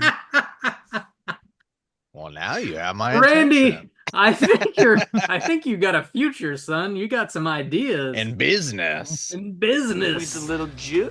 Well, no, that's the thing too. I know, you know, with the whole COVID and even for like 2 years, we were as part of the recommendations, even we're like, oh, do you want to risk going to the theater to see this? And really, like one of the big, I'm very, very conflicted too, because it's one of the big shifts of like going to Korea and the experience of it being so different. I've never had a bad theater going experience in Korea, but just because of the cultures, like nobody gives, even like in movies, you know, some people we've even talked about this before, where people like cheer or you know, get excited when something crazy happens. Like nobody reacts to shit here, which is for the most part wonderful because everyone just sits in their fucking seats and shuts the fuck up. But it's also different You too. just quietly have their husband bulge. Here you can like bring stuff into the theater without it being like a problem. You know, people bring beers in, people bring you know, certain like their favorite snacks or whatever, but the snacks here are also like very cheap. And when you go back to think about the kind of theater of like where it came from, and we have this nostalgic thoughts about it, it is definitely, you think about for teenagers going on first dates, you know, being able to have like a part-time job or an allowance from your parents and being able to go take your girlfriend to the theater and buy some popcorn and buy some snacks, and that being like you know, a couples hangout or a place where you have a tiny screen at home and you get to go see something on a large screen and it's exciting and it's a Friday night, it's a thing. But now, dude, fucking going to the theater in the States, it's like one ticket is so fucking expensive and the snacks are garbage, but they're so fucking expensive. And it's a roll of the dice of, is it going to be a shit experience or not? And if you want a premium, if you want to guarantee that we're going to regulate no talking and stuff, you go to Alma and you pay more. And it's like, and it becomes so expensive to just go watch a movie in a somewhat enjoyable setting. It's like, damn, it's like, true. It's like something has to change about that shit. You pay more, and I don't know, man. I think part of that is going back to COVID, a COVID thing to some extent, at least with Americans. Like, we're so fucking individualistic, and we got so used to sitting on our fat asses, farting up a storm, and looking at our solitaire or looking at fucking Tiger King on our phone while we're watching fucking Godzilla versus Kong on the screen, that we don't know how to do it any different. And now people are jacking off in the middle of fucking movies and shit. What was that movie? Love Lies Bleeding. Love Lies Bleeding, where the guy famously had like fell asleep jacking it in the theater, jerk and people, station set up. Like, what the fuck? Like, this is not your home, people. Damn. And that's the problem, is people really see it that way. And you're right, you pay a premium to go to places where people are like, where there is any repercussions for that. If you go anywhere where it's not repercussions for that, you run a risk. And that's, you're still paying premium prices for that risk. It's just there is premium no prices non-premium prices. Yeah, we exactly. can That's still very true. We can still get a $10 movie ticket here. Usually you can't, it's not like a 10 p.m. Friday night showing. We go old people hours, like 5 or 6 or even earlier, you know. But the snacks are mediocre and outrageously expensive. And yeah, it is a roll of the dice if people are going to like be respectful or not. I will say, watching The Substance this past weekend, the theater was packed and everybody was like kind of buzzing, like not like speaking out loud, but you could feel like the energy in the theater because it's such a weird movie. And then the climax hit and these two middle-aged dudes walked out like kind of grumbling to themselves like, oh my God, I can't, oh my God. And it just like made me laugh so hard. And it was one of those theater experiences. It was like just perfect. And I love when things like that happen, but it is definitely not a guarantee for sure. Yeah, it's a real problem the way people treat things. Like, and you know, there's always been some element. We used to work at a theater. I remember kicking kids out or having kids kicked out for like just going in there and being as fucking loud as they possibly can. Like, and that's a risk they run, and they just kind of learn that lesson and then do it a little different next time. Basically, they still do it. But I don't know. I think that there's always been an element of that in America. Like, I don't know about other countries, but in America, there's always been people like, I remember watching Oh Brother, Where Art Thou in theaters. That's how far back this goes. I remember being in there with like 4 other people and one loud ass motherfucker and this is a spoiler alert, at the point where Everett McGill reveals that there's no treasure and he's just leading him on a goose chase to get back to his wife. He's like, well, I got something to tell you. And the guy goes, there's no treasure. And he just yells that to the whole theater's benefit. He's there by himself and yelling to the theater. So there's always this element of people, but now it's like everybody. It's not just the dude who couldn't get anybody to go to a theater with him because he has no friends. It's now everybody, because we all spent months of our lives, years, doing that exact thing at home.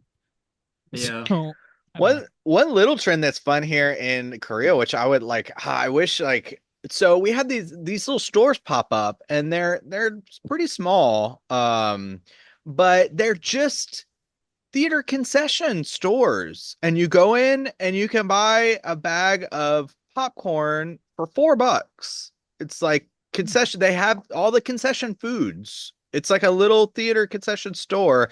And then it's most of them, not all of them, have this little, it's just like a hallway. So it's a tiny little store. But then at the end, they have this fake little theater that's got about like 6 to 8 seats in it. That's got a curtain that you can pull for the store, and you can rent it out. Jacket? Oh yes, but you can rent it out and bring your own device, or it's hooked to a device, and they have got a screen in there, and you rent it like by like a 2-hour window or whatever. And you can have your friends go over there and watch a movie. And I think like for a 2-hour period, it's like $25 or something. So if you got like 6 friends to come and you all want to watch a movie on a big screen and have some like cheap popcorn snacks or whatever, like you can do that. Like that's so fun. Like That's awesome. It's so So it's like a karaoke private room sort of situation. Kind of, yeah, almost. but and then but also most of the time, I mean, I've never actually rented the room, but we'll just like pop in there on a movie night for ourselves and like get the snacks, like I said, for like $10 you could get some nachos and popcorn. Like a bag of popcorn just walk out is like $4 or $5 depending on what size you get. So it's like I love it, it's just like a little that is kind of fun. A little cool thing for movies. Anyways, it's weird that like that business, I'm not smart enough to figure out where the business is going or any of that sort of thing. It just seems like it's clear that what's not working right now isn't going to continue not working, and what's they're doing to fix it is just throwing more of the same at the wall. They're not worried about making a bunch of really good movies. It doesn't seem like that's of interest. They want to make making it affordable to people. Or that, yeah. They want to make like as many extremely high budget movies as they can that are also very recognizable to get as many people to go see them when they come out as possible. Yeah. And the theaters are trying to hold on as best they can by creating all these like high price snacks and all these goofy popcorn buckets and stuff. Cause like Marvel and Disney, I know they make theaters sign some sort of contract where you have to show their movies for at least 2 weeks, even if nobody's coming to watch them. And you got to give them like 60% of your tickets sales, your box office receipts or something, like some incredibly high amount. And it's just, for a mega theater, maybe it's a little easier to get by, but for smaller theaters, it's just not, man. It doesn't really seem great. sustainable at all. It would be really great if they stopped. If they made more small films and just like if theaters revolted basically and just like we're only taking small films, we're not taking Marvel, like theater owners. But the problem with that is I don't remember what the law is or whatever, but something happened recently to where like I think somebody bought Alamo Drafthouse, didn't they? Like they Sony or something. Yeah, Sony did. Sony did. That's right, and they just let that happen, even though that's an antitrust violation. Because now studios owning theaters means they get to dictate that none of their competitors get to be in there. None of all their tentpole stuff. If they want their fucking Marvel movie running for 8 weeks, even if no one's seeing it, they can, and they can guarantee that they'll get like a little bit of return for it because if people want to see a movie, they got to see that movie. Yeah, that's interesting. They keep going down this path. Then there's there's going to be less options. I think that law was passed like back in the 1920s to where production companies could not own theaters. And that just expired. And now, I don't know where that's going to go. Maybe that'll be a good thing. You can show, until it gets too big. Yeah. And then, it's already you're strong arming involved. Yeah. I don't know. Yeah. That's it seems foreign, like, company seems that's fucked. like, just like, imagine only being able to see the new Venom movie and not getting to see Jesus fucking Christ, the substance at all. Like, if that's what you're facing. Potentially, or strong arming the little guy into giving you like an insane like upfront amount of money, like just to get your fucking movie in theater before they even show it to anybody, and then you're like in a bigger hole. And but theaters are so desperate right now that they have to rely on those tentpole things, and the studios know that, so they essentially have an owning stake in these theaters, even if it's not on the books. You know what I mean? So there needs to be some sort of, I don't know. This is me spitballing based on what little I understand. There needs to be some sort of like further antitrust law, not less, more, in order to prevent that sort of thing from inhibiting like theaters from being able to show the things that they want, that people actually want to see. Or that things that people like, can take a risk on that makes people more interested in going and rolling the dice themselves, and spending less money. They're making theaters raise their prices and making it less interesting to people because of that, by forcing these people to use these movies that need a return of investment and have fewer people going, so they just have to charge more because the studio has to make their money back. Like they're over a barrel because the studio's over a barrel, and they're putting themselves over that barrel. So just stop doing that, and also put laws in place that prevent theaters from having to be beholden to that. I don't know. That's my pitch. Boys, I think we made good on our promise to succinctly wrap up an entire decade of horror. I think we really nailed it, if I'm being honest here. We could go on and on and on with that discussion, I'm sure. but I think we did a decent job, a respectable job within an hour's time. In this house. We do have a few other things we wanted to get to, though, on this back half of episode 500. Something that we've been doing ever since episode 100. Every 100 shows, we do a supercut. And we just take little clips from the previous 100 episodes and stitch them together. And it seems like each 100 shows, it just gets longer and longer. This one is looking at about 80 minutes or so, which is just way too much to include here. Oh my So, lord. God, we are verbose motherfuckers. Yeah, we are. So that full 80-minute supercut is gonna be available on Patreon whenever this episode drops. So if you're listening to this right now, you can go listen to the full supercut over on Patreon right now if you would like to. And just to give you guys a taste of what that is, we've got like a 3 or 4 minute clip here that we're gonna listen to. Randy, you got that? I got it. Let's cue it up. Here we go. Oh, Cooter's a character type and a straight chillin' exclusive. Thank you to Gimp Brisket for their #1 hit single, the Cooter intro song. Hunting for Cooters, parentheses, Cooter intro song. Cooter. Forcing people to get married and tell them to wear a cock ring as to fuck their daughter What is or it whatever. easy for then? Pud collar. That's Pud collar. granddaughter. Pud collar. Let's start a Just band called Pud Collar. Let's not. Holy shit. Like nothing I'd ever smelled before in my life. Let's not. do We are that. Pud Collar. Yeah. No, we're not. We play impotent rock for impotent men. Pud rock my is God. what So we yeah, should he goes in the pokey for sure. You got Bob. You got Bob. So plump, so right. Oh shit.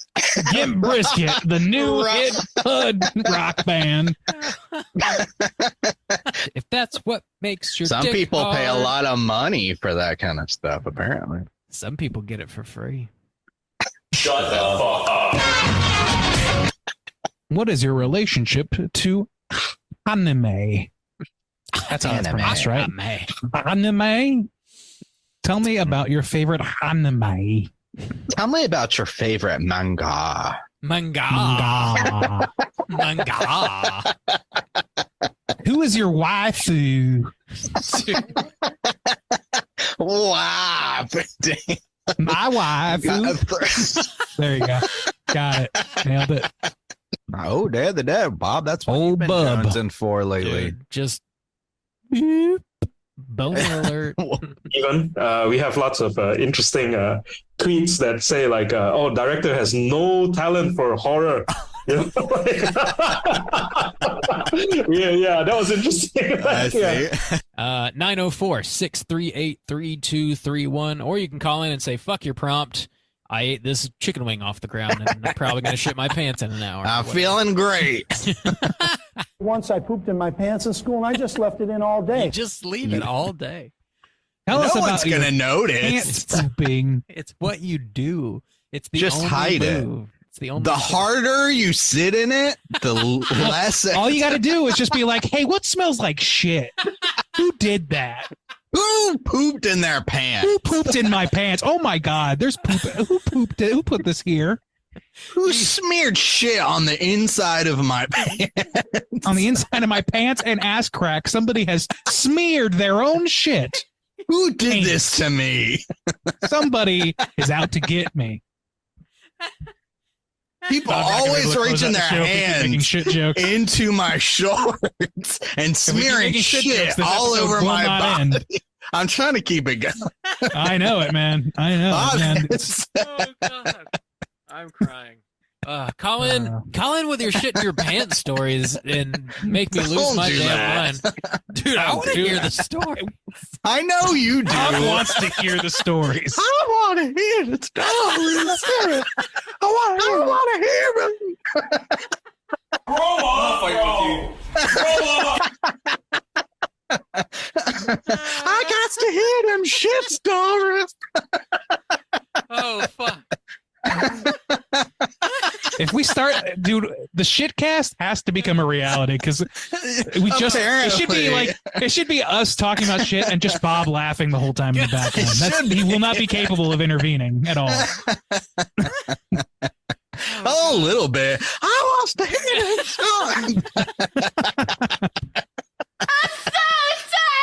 Bob, you left off portrait or Henry serial portrait killer. Henry serial portrait title.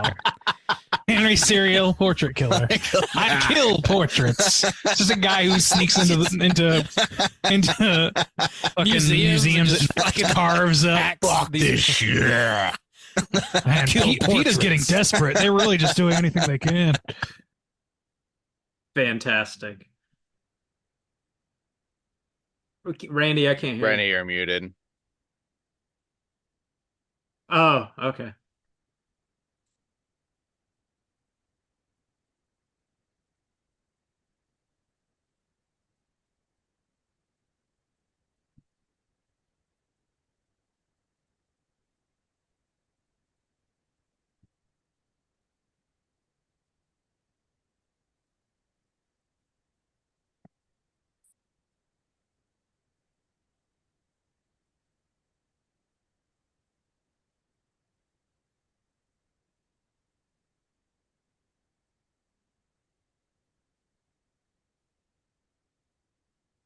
I guess we could do our reaction to that real quick while he's doing his thing, and then when he gets back, he can play all the voicemails.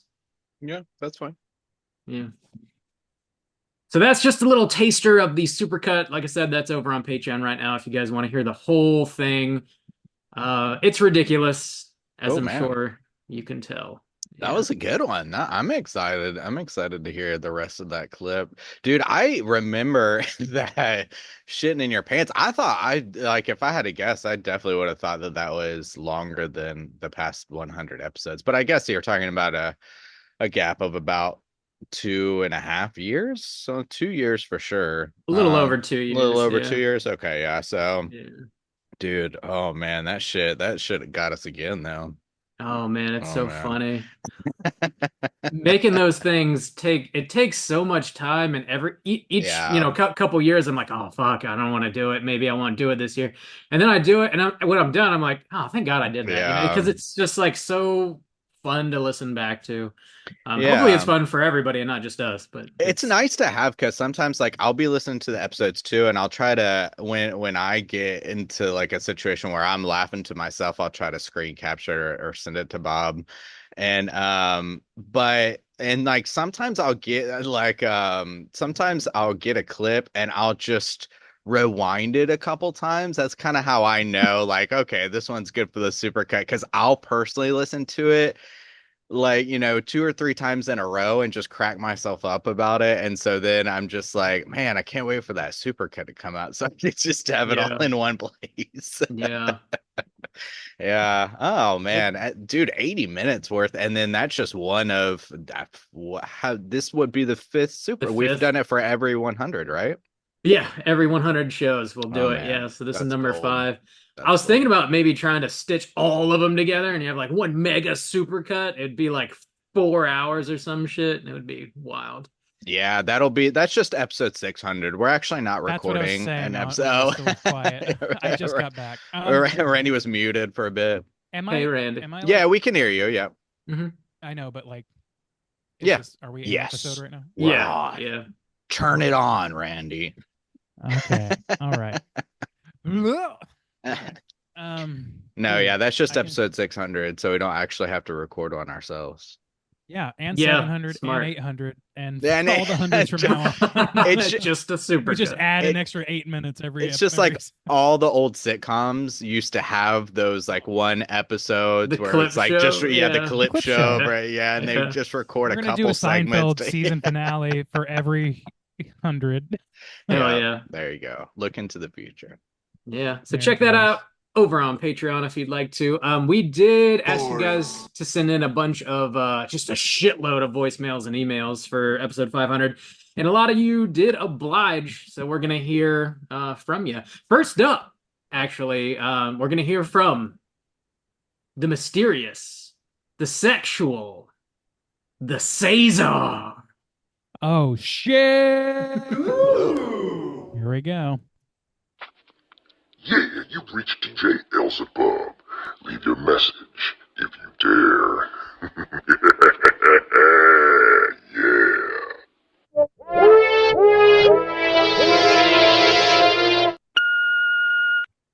Hey guys, it's Cesar, the old bish. Just calling to see if we were still meeting at Shoney's. Anyway, I'll see you guys there. All right, bye.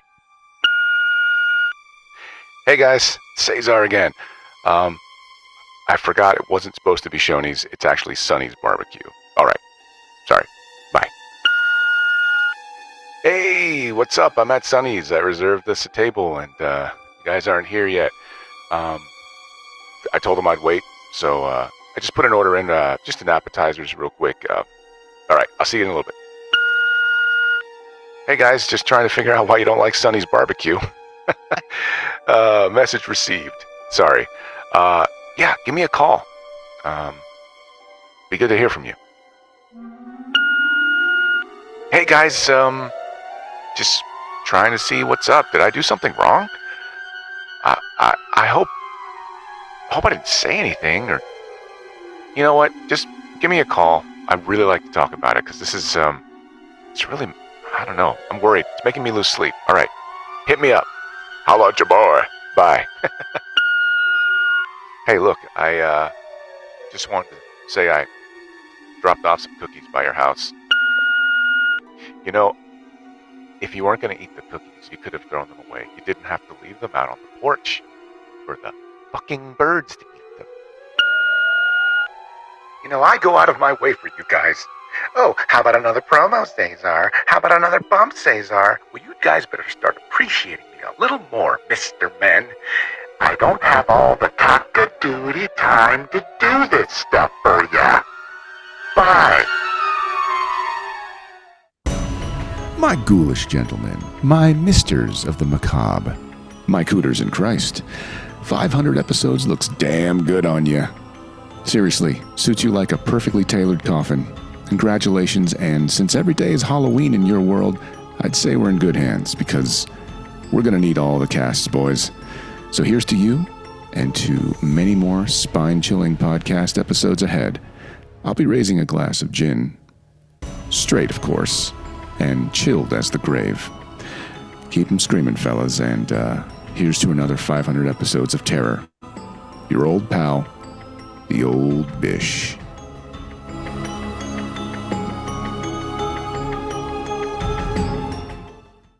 Who was that again, Bob? The old bish. Cesar. Thanks, man. We really appreciate that. It was like that shit right reminded on the tip me of my tongue. it reminded me so hard of the Cable Guy when I first heard it. I was like, man, this is really nice. He is cable. He was doing a real Cable Guy slash well, whatever her name is, fucking Misery. Oh yeah. Cock-a-doodie. Yeah. Cock-a-doodie is one of the greatest curse words never used. I stand by it fully.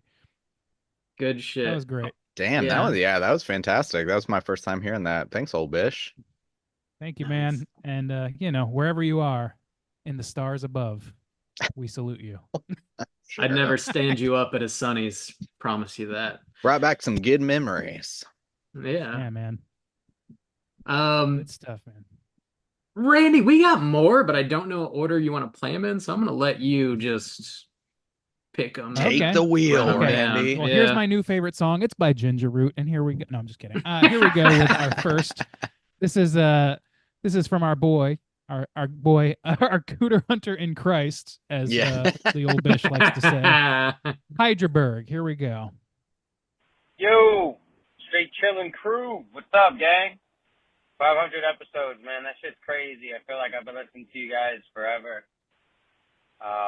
I just wanted to celebrate. The 500's huge, man. You guys put in the work. I just want to thank you guys for that. You've affected a lot of your fans' lives, man. Like, we're all different. Things have changed for a lot of us just from meeting you guys and listening. So we've made great friendships through that. And some of us have become podcasters as well.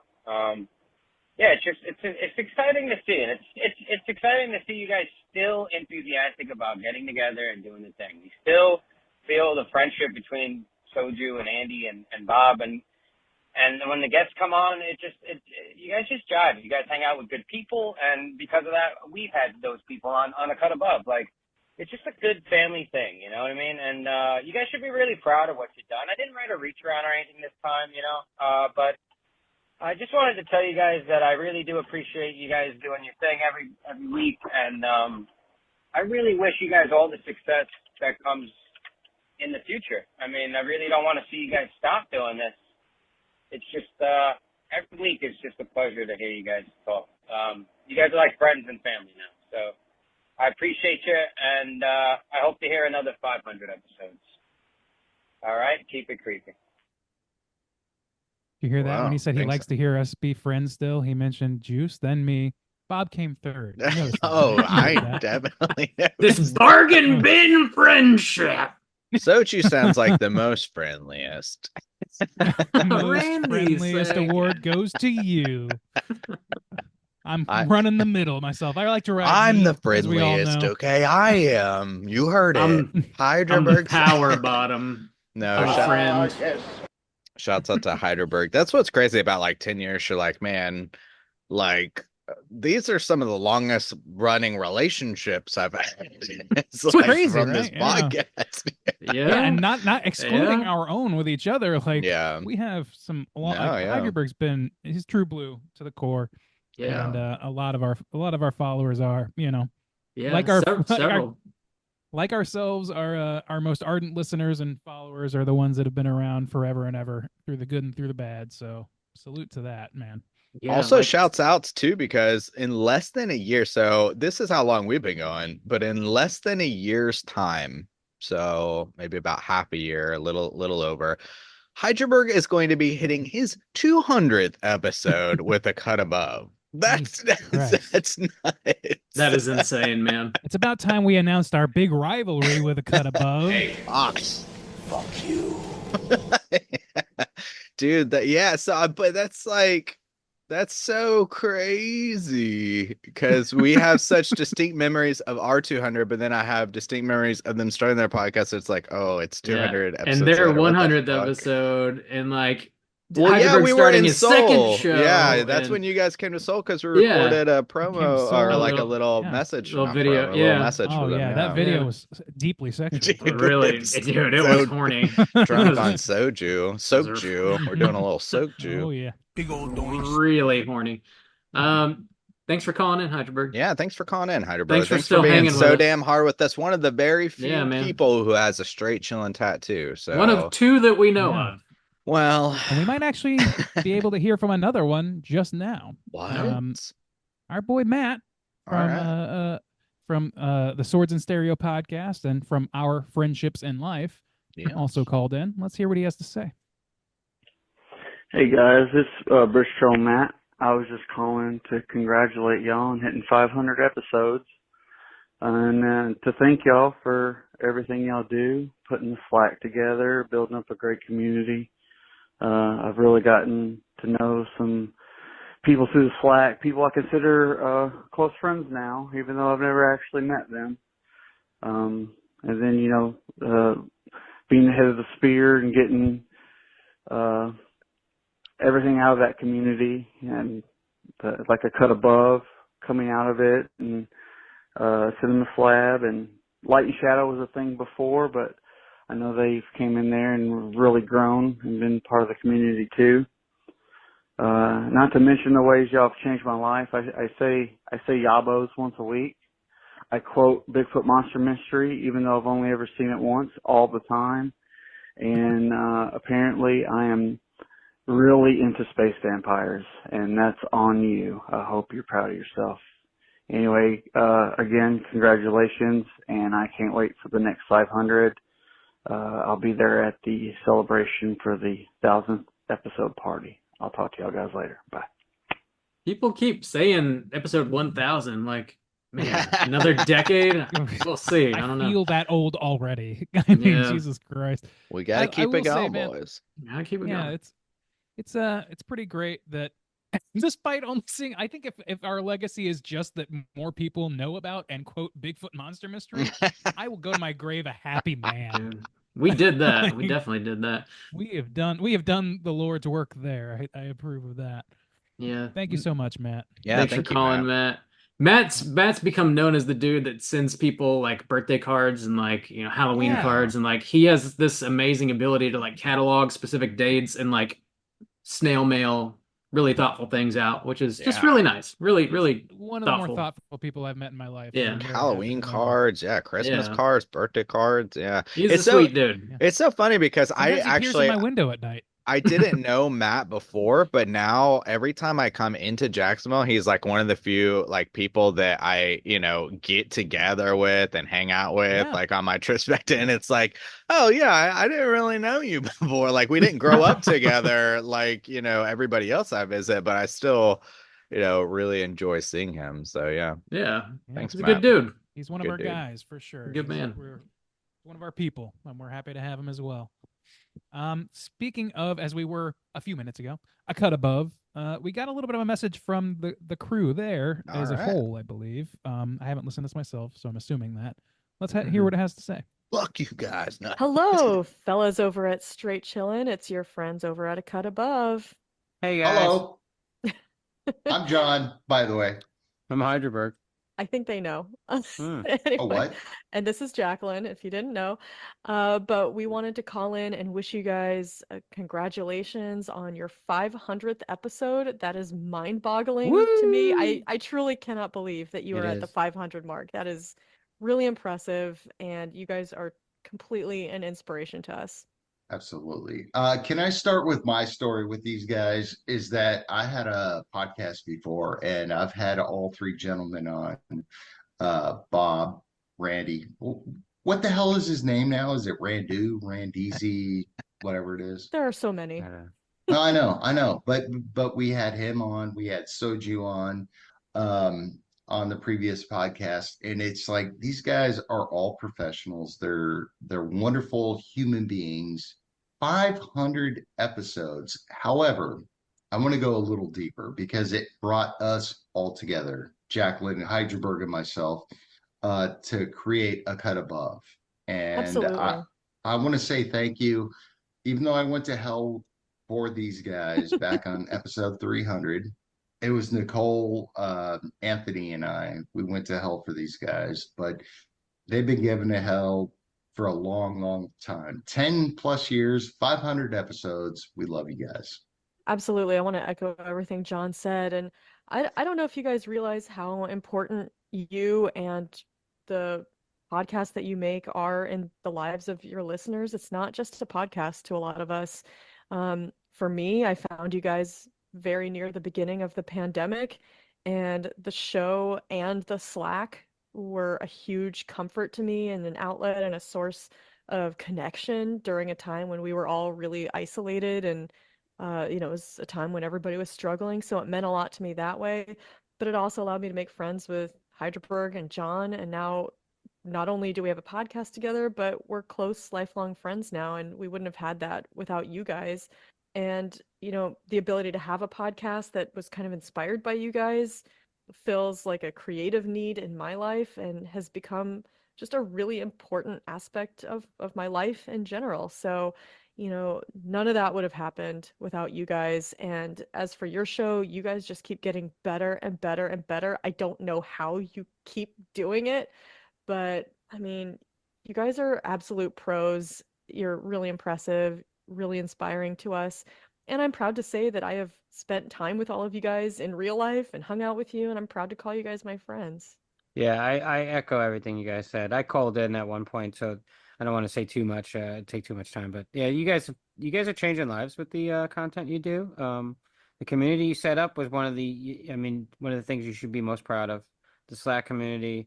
It was you did something different there, and you really nurtured it. You're there every day. You're in it. You know what I mean? You're not just like, hey, here's a place for you guys to talk. Like, no, you're there with us. You're friends, peers, collaborators, if you will. Like that. There's a reason that people are creating podcasts in there, because there's a creative juice. There's a collaborative spirit, and it's just a fun place to be in. And you guys make it what it is.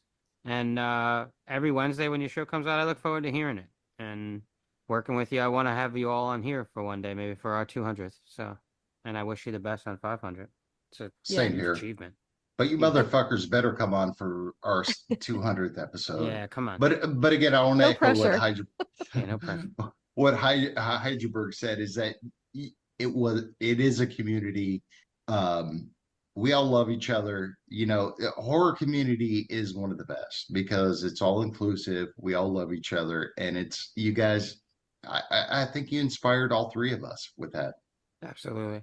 Absolutely. And I hope you have at least another 500 more episodes. In fact, I hope you guys never stop. So Yeah. I look forward to you guys being like in your 80s, still going every week. I'll be Episode 20,000, we're going to be listening to. We're going to praise you. Soju's just going to be a floating head. Randy's it. gonna have like some different name, like Wah, or something. I don't know. Who knows what it'll be by then? I don't know. But anyway, we love you guys. Congratulations again. That's a huge achievement, and you just keep inspiring us all. So bravo. Round of applause for y'all. Straight chilling salute. Indeed. Slap me in the ass. Well, since we didn't Wow. screen that, I'm glad it was positive and not a curse on our names.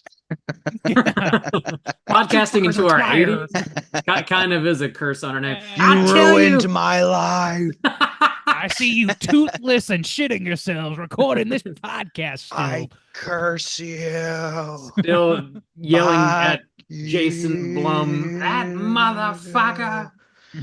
Halloween Ends was good. Whoa, God. we really changed in that. Oh, what, 2 God. years until we get to 220,000? Something like You that. don't get it.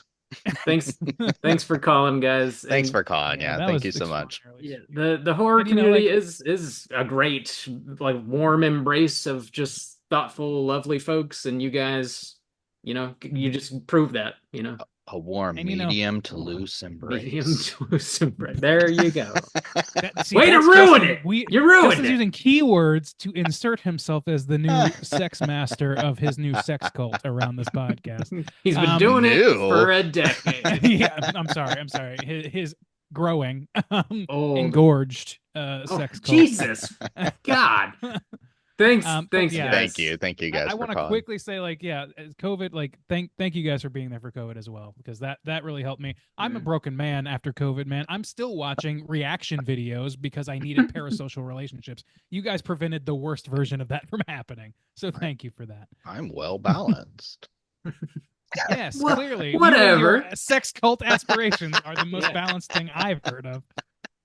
I'm a well balanced, well rounded individual. Oh yeah, Orgy. thank you guys.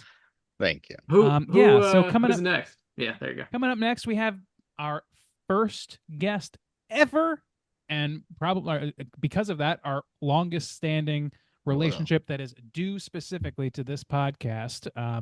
This is Nicole from the Light and Shadow podcast. Let's hear what she has to say.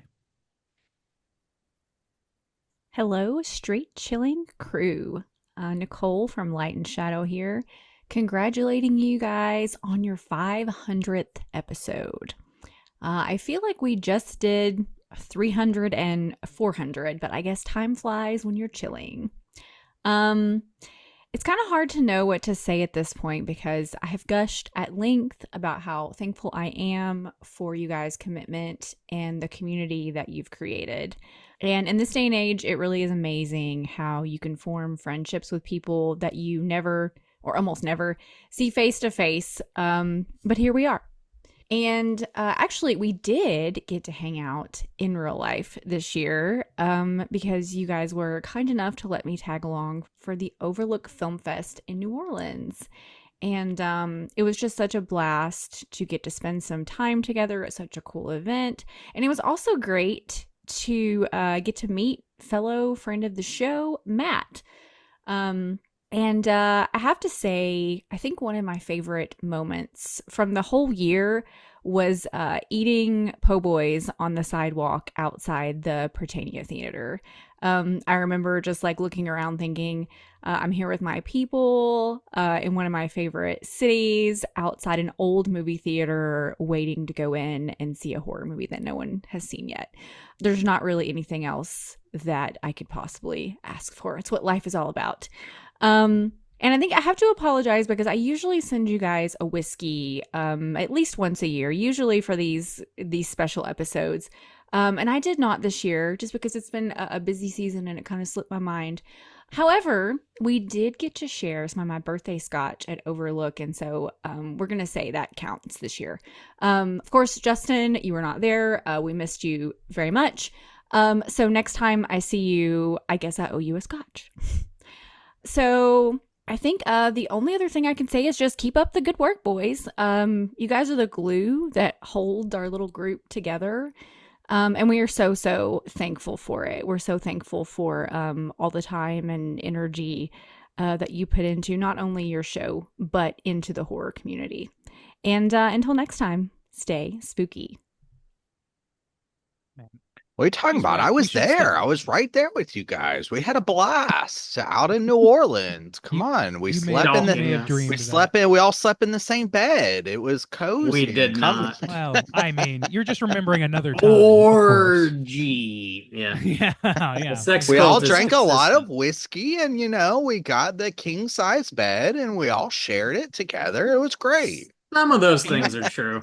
Not all of them. Aside from like all the very, very sweet and heartfelt things that made me want to cry a little bit during all of these, the thing that stuck out to me in Nicole's statement was, I don't know what to say at this point. You guys have asked me to be nice to you so many fucking times on record. All right, guys, get some new friends. Stop asking Jesus me. Christ.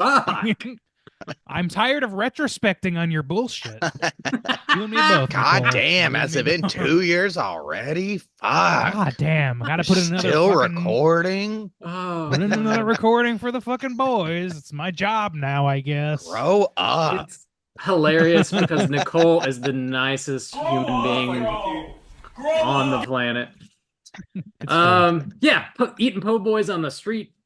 Drinking whiskey, sharing beds. Nothing better. Totally. Po' boys, whiskey, beds. That's the tribe. That's the. I mean, that's Trinity just as far as living I'm concerned. life. Oh, yeah. Really. Oh yeah. Yes. Thanks for calling, Nicole. Hopefully we get to hang out in New Orleans with you once again. That'd be great. That'd be rad. Brady, we got some more, don't we? We got one more recording here, and it's from our boy J-Baby from Waxing the Porpoise. Jim J-Baby. Here we go. Hey friends, it's G-Baby. I just want to call in and congratulate you guys on your 500th episode. That's fucking insanity. You guys are champions, the three of you. Really love what you guys put out there in the world and the community that you foster, and just everything that you guys do is awesome. And I'm glad I stumbled along your show however many years ago it was. But keep doing what you're doing, and I hope we have many more moons of straight chilling. Love you guys. Stay back. You don't have to. All right, bye. We love you, Jim. We love you. We're saying it back. We And said also, it back. God, Love you. You were in the bed. We too. I collectively love a succinct love king. you. God bless you. Thanks, you baby. Hashtag Yeah, hard with man. us. And you know, like another podcast owner from our community, we love all our creative peeps, and we're thankful for all of you. Waxing the Porpoise is definitely a great podcast as well. A Cut Above, Light and Shadow. I just want to make sure and call those out one more time because they have more than once done us a grace of being kind to us on record, and I do genuinely appreciate it. Yeah, check out all those podcasts. All of them. Yeah. Yeah, Waxing the Porpoise is talking about there. He's about to hit 100. Whoa.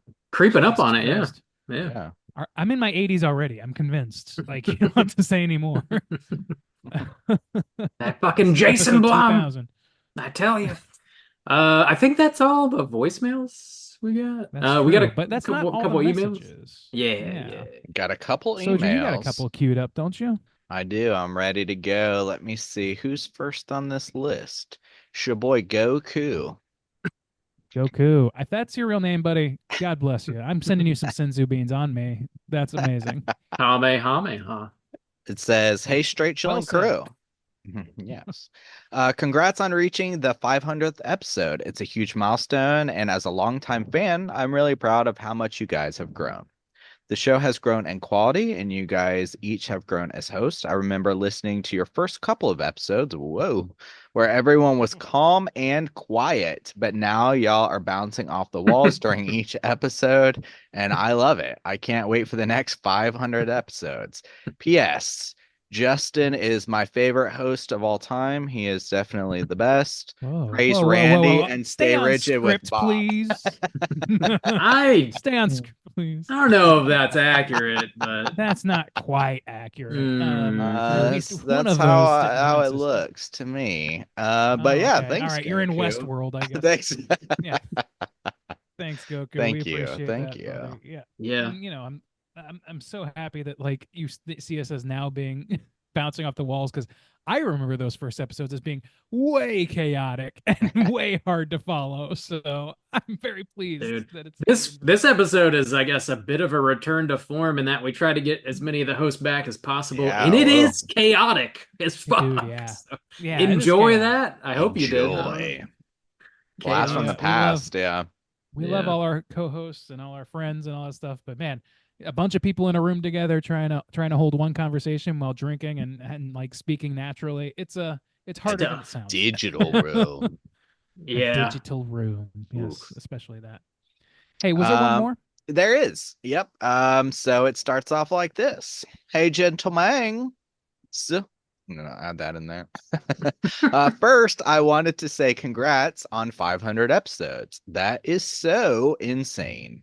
And that is just the full-length episodes, not counting the mini episodes and the countless other things y'all put out into the ether for us so lovingly to consume. Now, congrats aside, I have a very important question. Here we go. Bob said in the Slack, join the Slack in parentheses.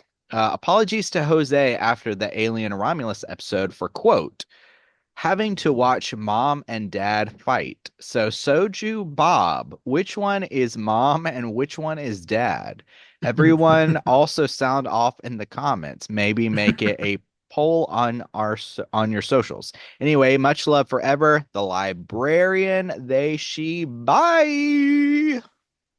Oh, nice read on that. Oh boy, yeah, you nailed that one. Thanks, librarian, for Also- asking the tough questions. The tough Yeah, questions. it's interesting how committed the librarian is to gender roles. I'm very surprised. Right? By that. I thought it was a spectrum. Why can't we know. living on a spectrum be myself. both? We're not a fork and spoon. We're chopsticks, okay? Me, Oh, wow. me and Bob were metal just two chopsticks? from Together Korea we eat. specifically. In a bowl of poke. But we're eating cheeseburgers or something. Cheeseburgers. We're eating chopstick cheeseburger with cheeseburger, chopsticks. Oh yeah. All In right. paradise. Seems inefficient, but all right. With a margarita. We are. I'm Extra eating my sauce. margarita with chopsticks. This is diversity gone wild. Yes. I don't know, Mom, Dad. What do you guys think? What Well, we role all do you know cast Bob yourself in? has a daddy kink, so I mean, I think that explains That is it true. I all. mean, we have it on record. I have a here. daddy kink. So, Bob, I do you mean, have I any- think any- I think that answers your question right there. I mean, Any response to the charges? it's Are on you turned on record. by yourself I- or Justin? That's the question. That is, yeah. How? In what way do I have the kink? Is Bob's that's- looking in the mirror wearing his Which way? jean shorts and his Whoa. beeper belt, His and he's like, jean "Ooh, look at this guy." the Look at the this white guy, socks denim pulled up as high as Dan. possible. Oh, with He's yeah. got his fucking lawnmower in the background. You know, in the background. It's a rider. But I'm looking It's a in a rider. mirror. But there's a lawnmower in the room. it's Where's in the mirror? garage, Rob. Come on, you don't have to lie there. like this. All right, you got to check yourself out before you cut the grass. Make sure you're looking really. Oh nice. yeah. Oh yeah. Soju's Can't the put maternal yourself- one, as we all know. Oh yes. He's very Very fostering. A very nurturing person, as He we shows all a lot of know. nipple. That's all I'm saying. You're This the one who's man's- shown the most nipple on this show. That's true. I'm probably the maternal one. That's Well, probably true. you and now Ross is. That's there's true. a Yeah, lot there's of been some nipples on this show. What the Yeah. fuck? It's a very horny podcast, apparently. Oh my god! it is a Apparently, very- apparently, it's didn't we a just have very- like a sex store ad to kick off this episode. Featuring many things previously mentioned. Apparently. Yeah, News I think that's to pretty well me established. says Max likes your yabos. In fact, he loves them. I can't imagine where people would get that idea from, but I guess I'll roll with it. That's how they see us. Thanks for the email, librarian. I don't think we really got down to the core of it, but maybe we did. I don't know. Read between Maybe the lines. listeners will. Maybe, I think we maybe they're answered your right. That it's, As long as we're fucking, that's all that matters. that is all. That matters. God damn. That's all the messages that we got. I'm a little worried about being a slut. I'm should not be. worried. If you guys want to call in for next week, you can hit us up at 904-638-3231. But we do, before we sign off here, we've heard from every single host that's been on the show in some way so far, except for one. The Demon DJ himself. We DJ got the Elzebub. DJ? We We got him. got Boss DJ. All right. We got him. All right. Well, why don't we hear what he has to say? I got this Roll recording right tape. here that I knew about and pretended not to. Here we go. Nice. Greetings, esteemed colleagues, courtesans, and of course my lowly, sinful wretches. For close to a millennia, I have been minding the ones and twos for the condemned in our humble, viscera-coated corner of this hellscape that we call the podcasting department. It amazes me how far the podcasting program has come along in my tenure, spreading anxiety, civil unrest, and NFT bro behavior faster and more deeply than I ever dared dream.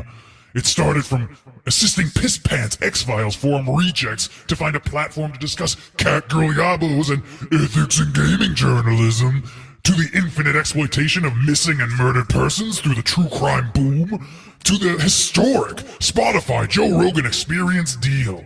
Every devilish move has built up a monument of wasted time, toxicity, and misplaced anger. What demon could ask for more? And yet, that's not even to mention my own pet project, the Straight Chilling Podcast.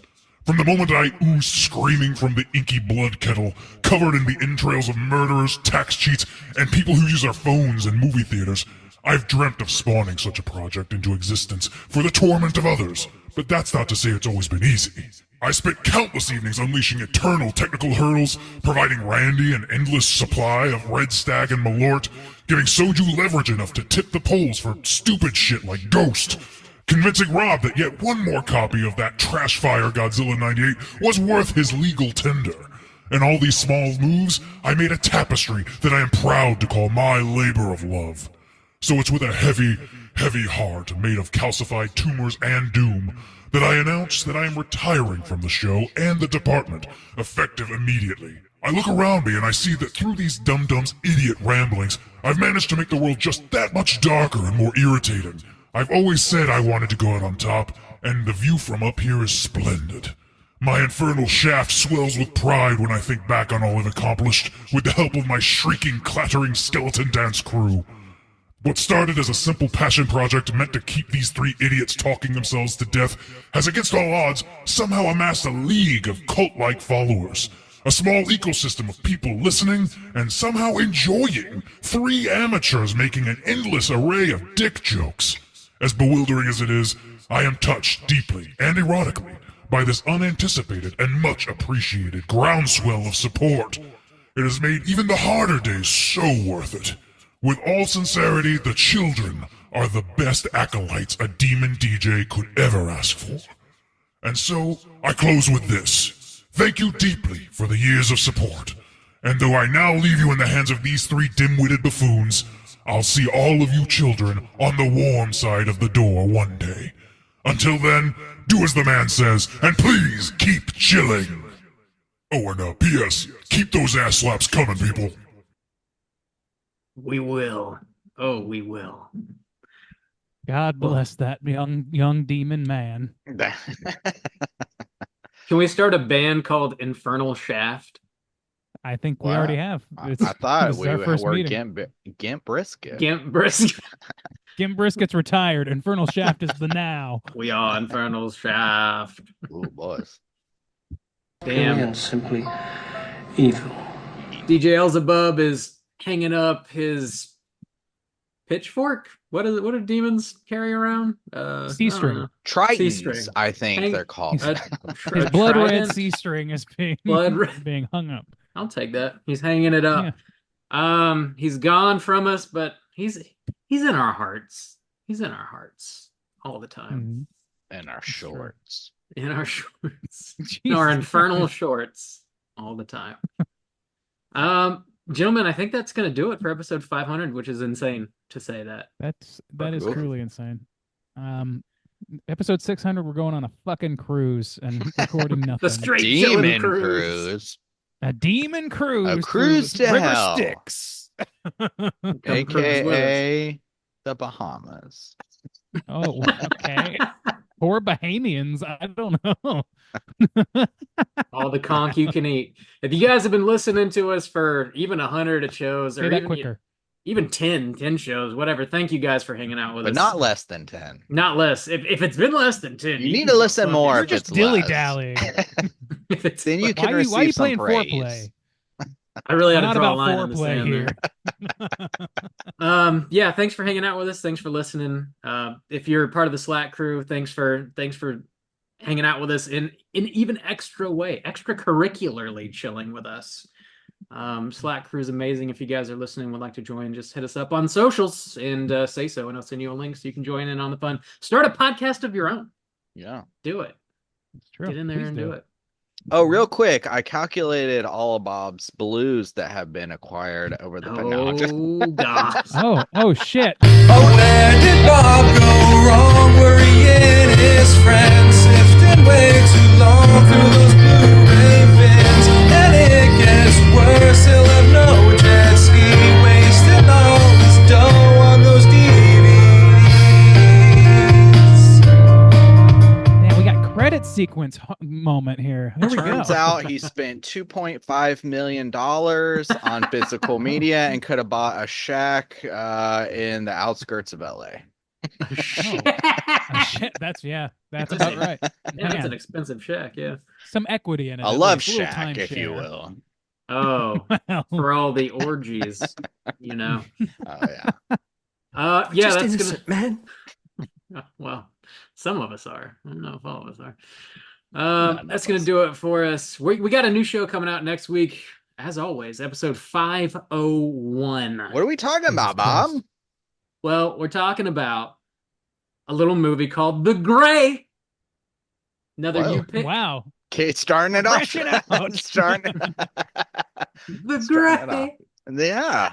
Yeah. I'm sure it's about aliens, right? It's about the Greys and their It's about the scary, horrific scary, spooky takeover aliens, yeah. of You're right. Earth, right? It's Yeah. mostly about them putting stuff in our butts. Okay, And good. Oh, Can't wait to to hear hear us us talk talk right about up that our one. alley. That's right up our narrow alley. Jesus Christ. This is another you pick chosen by Lou. Shouts outs to Lou. Thanks Shouts for outs, thank you. picking this flick. Check out The Gray with your boy Liam Neeson's. Get ready for next week's show. Until then, we're on all the socials. You know where to find us. And you better keep chilling.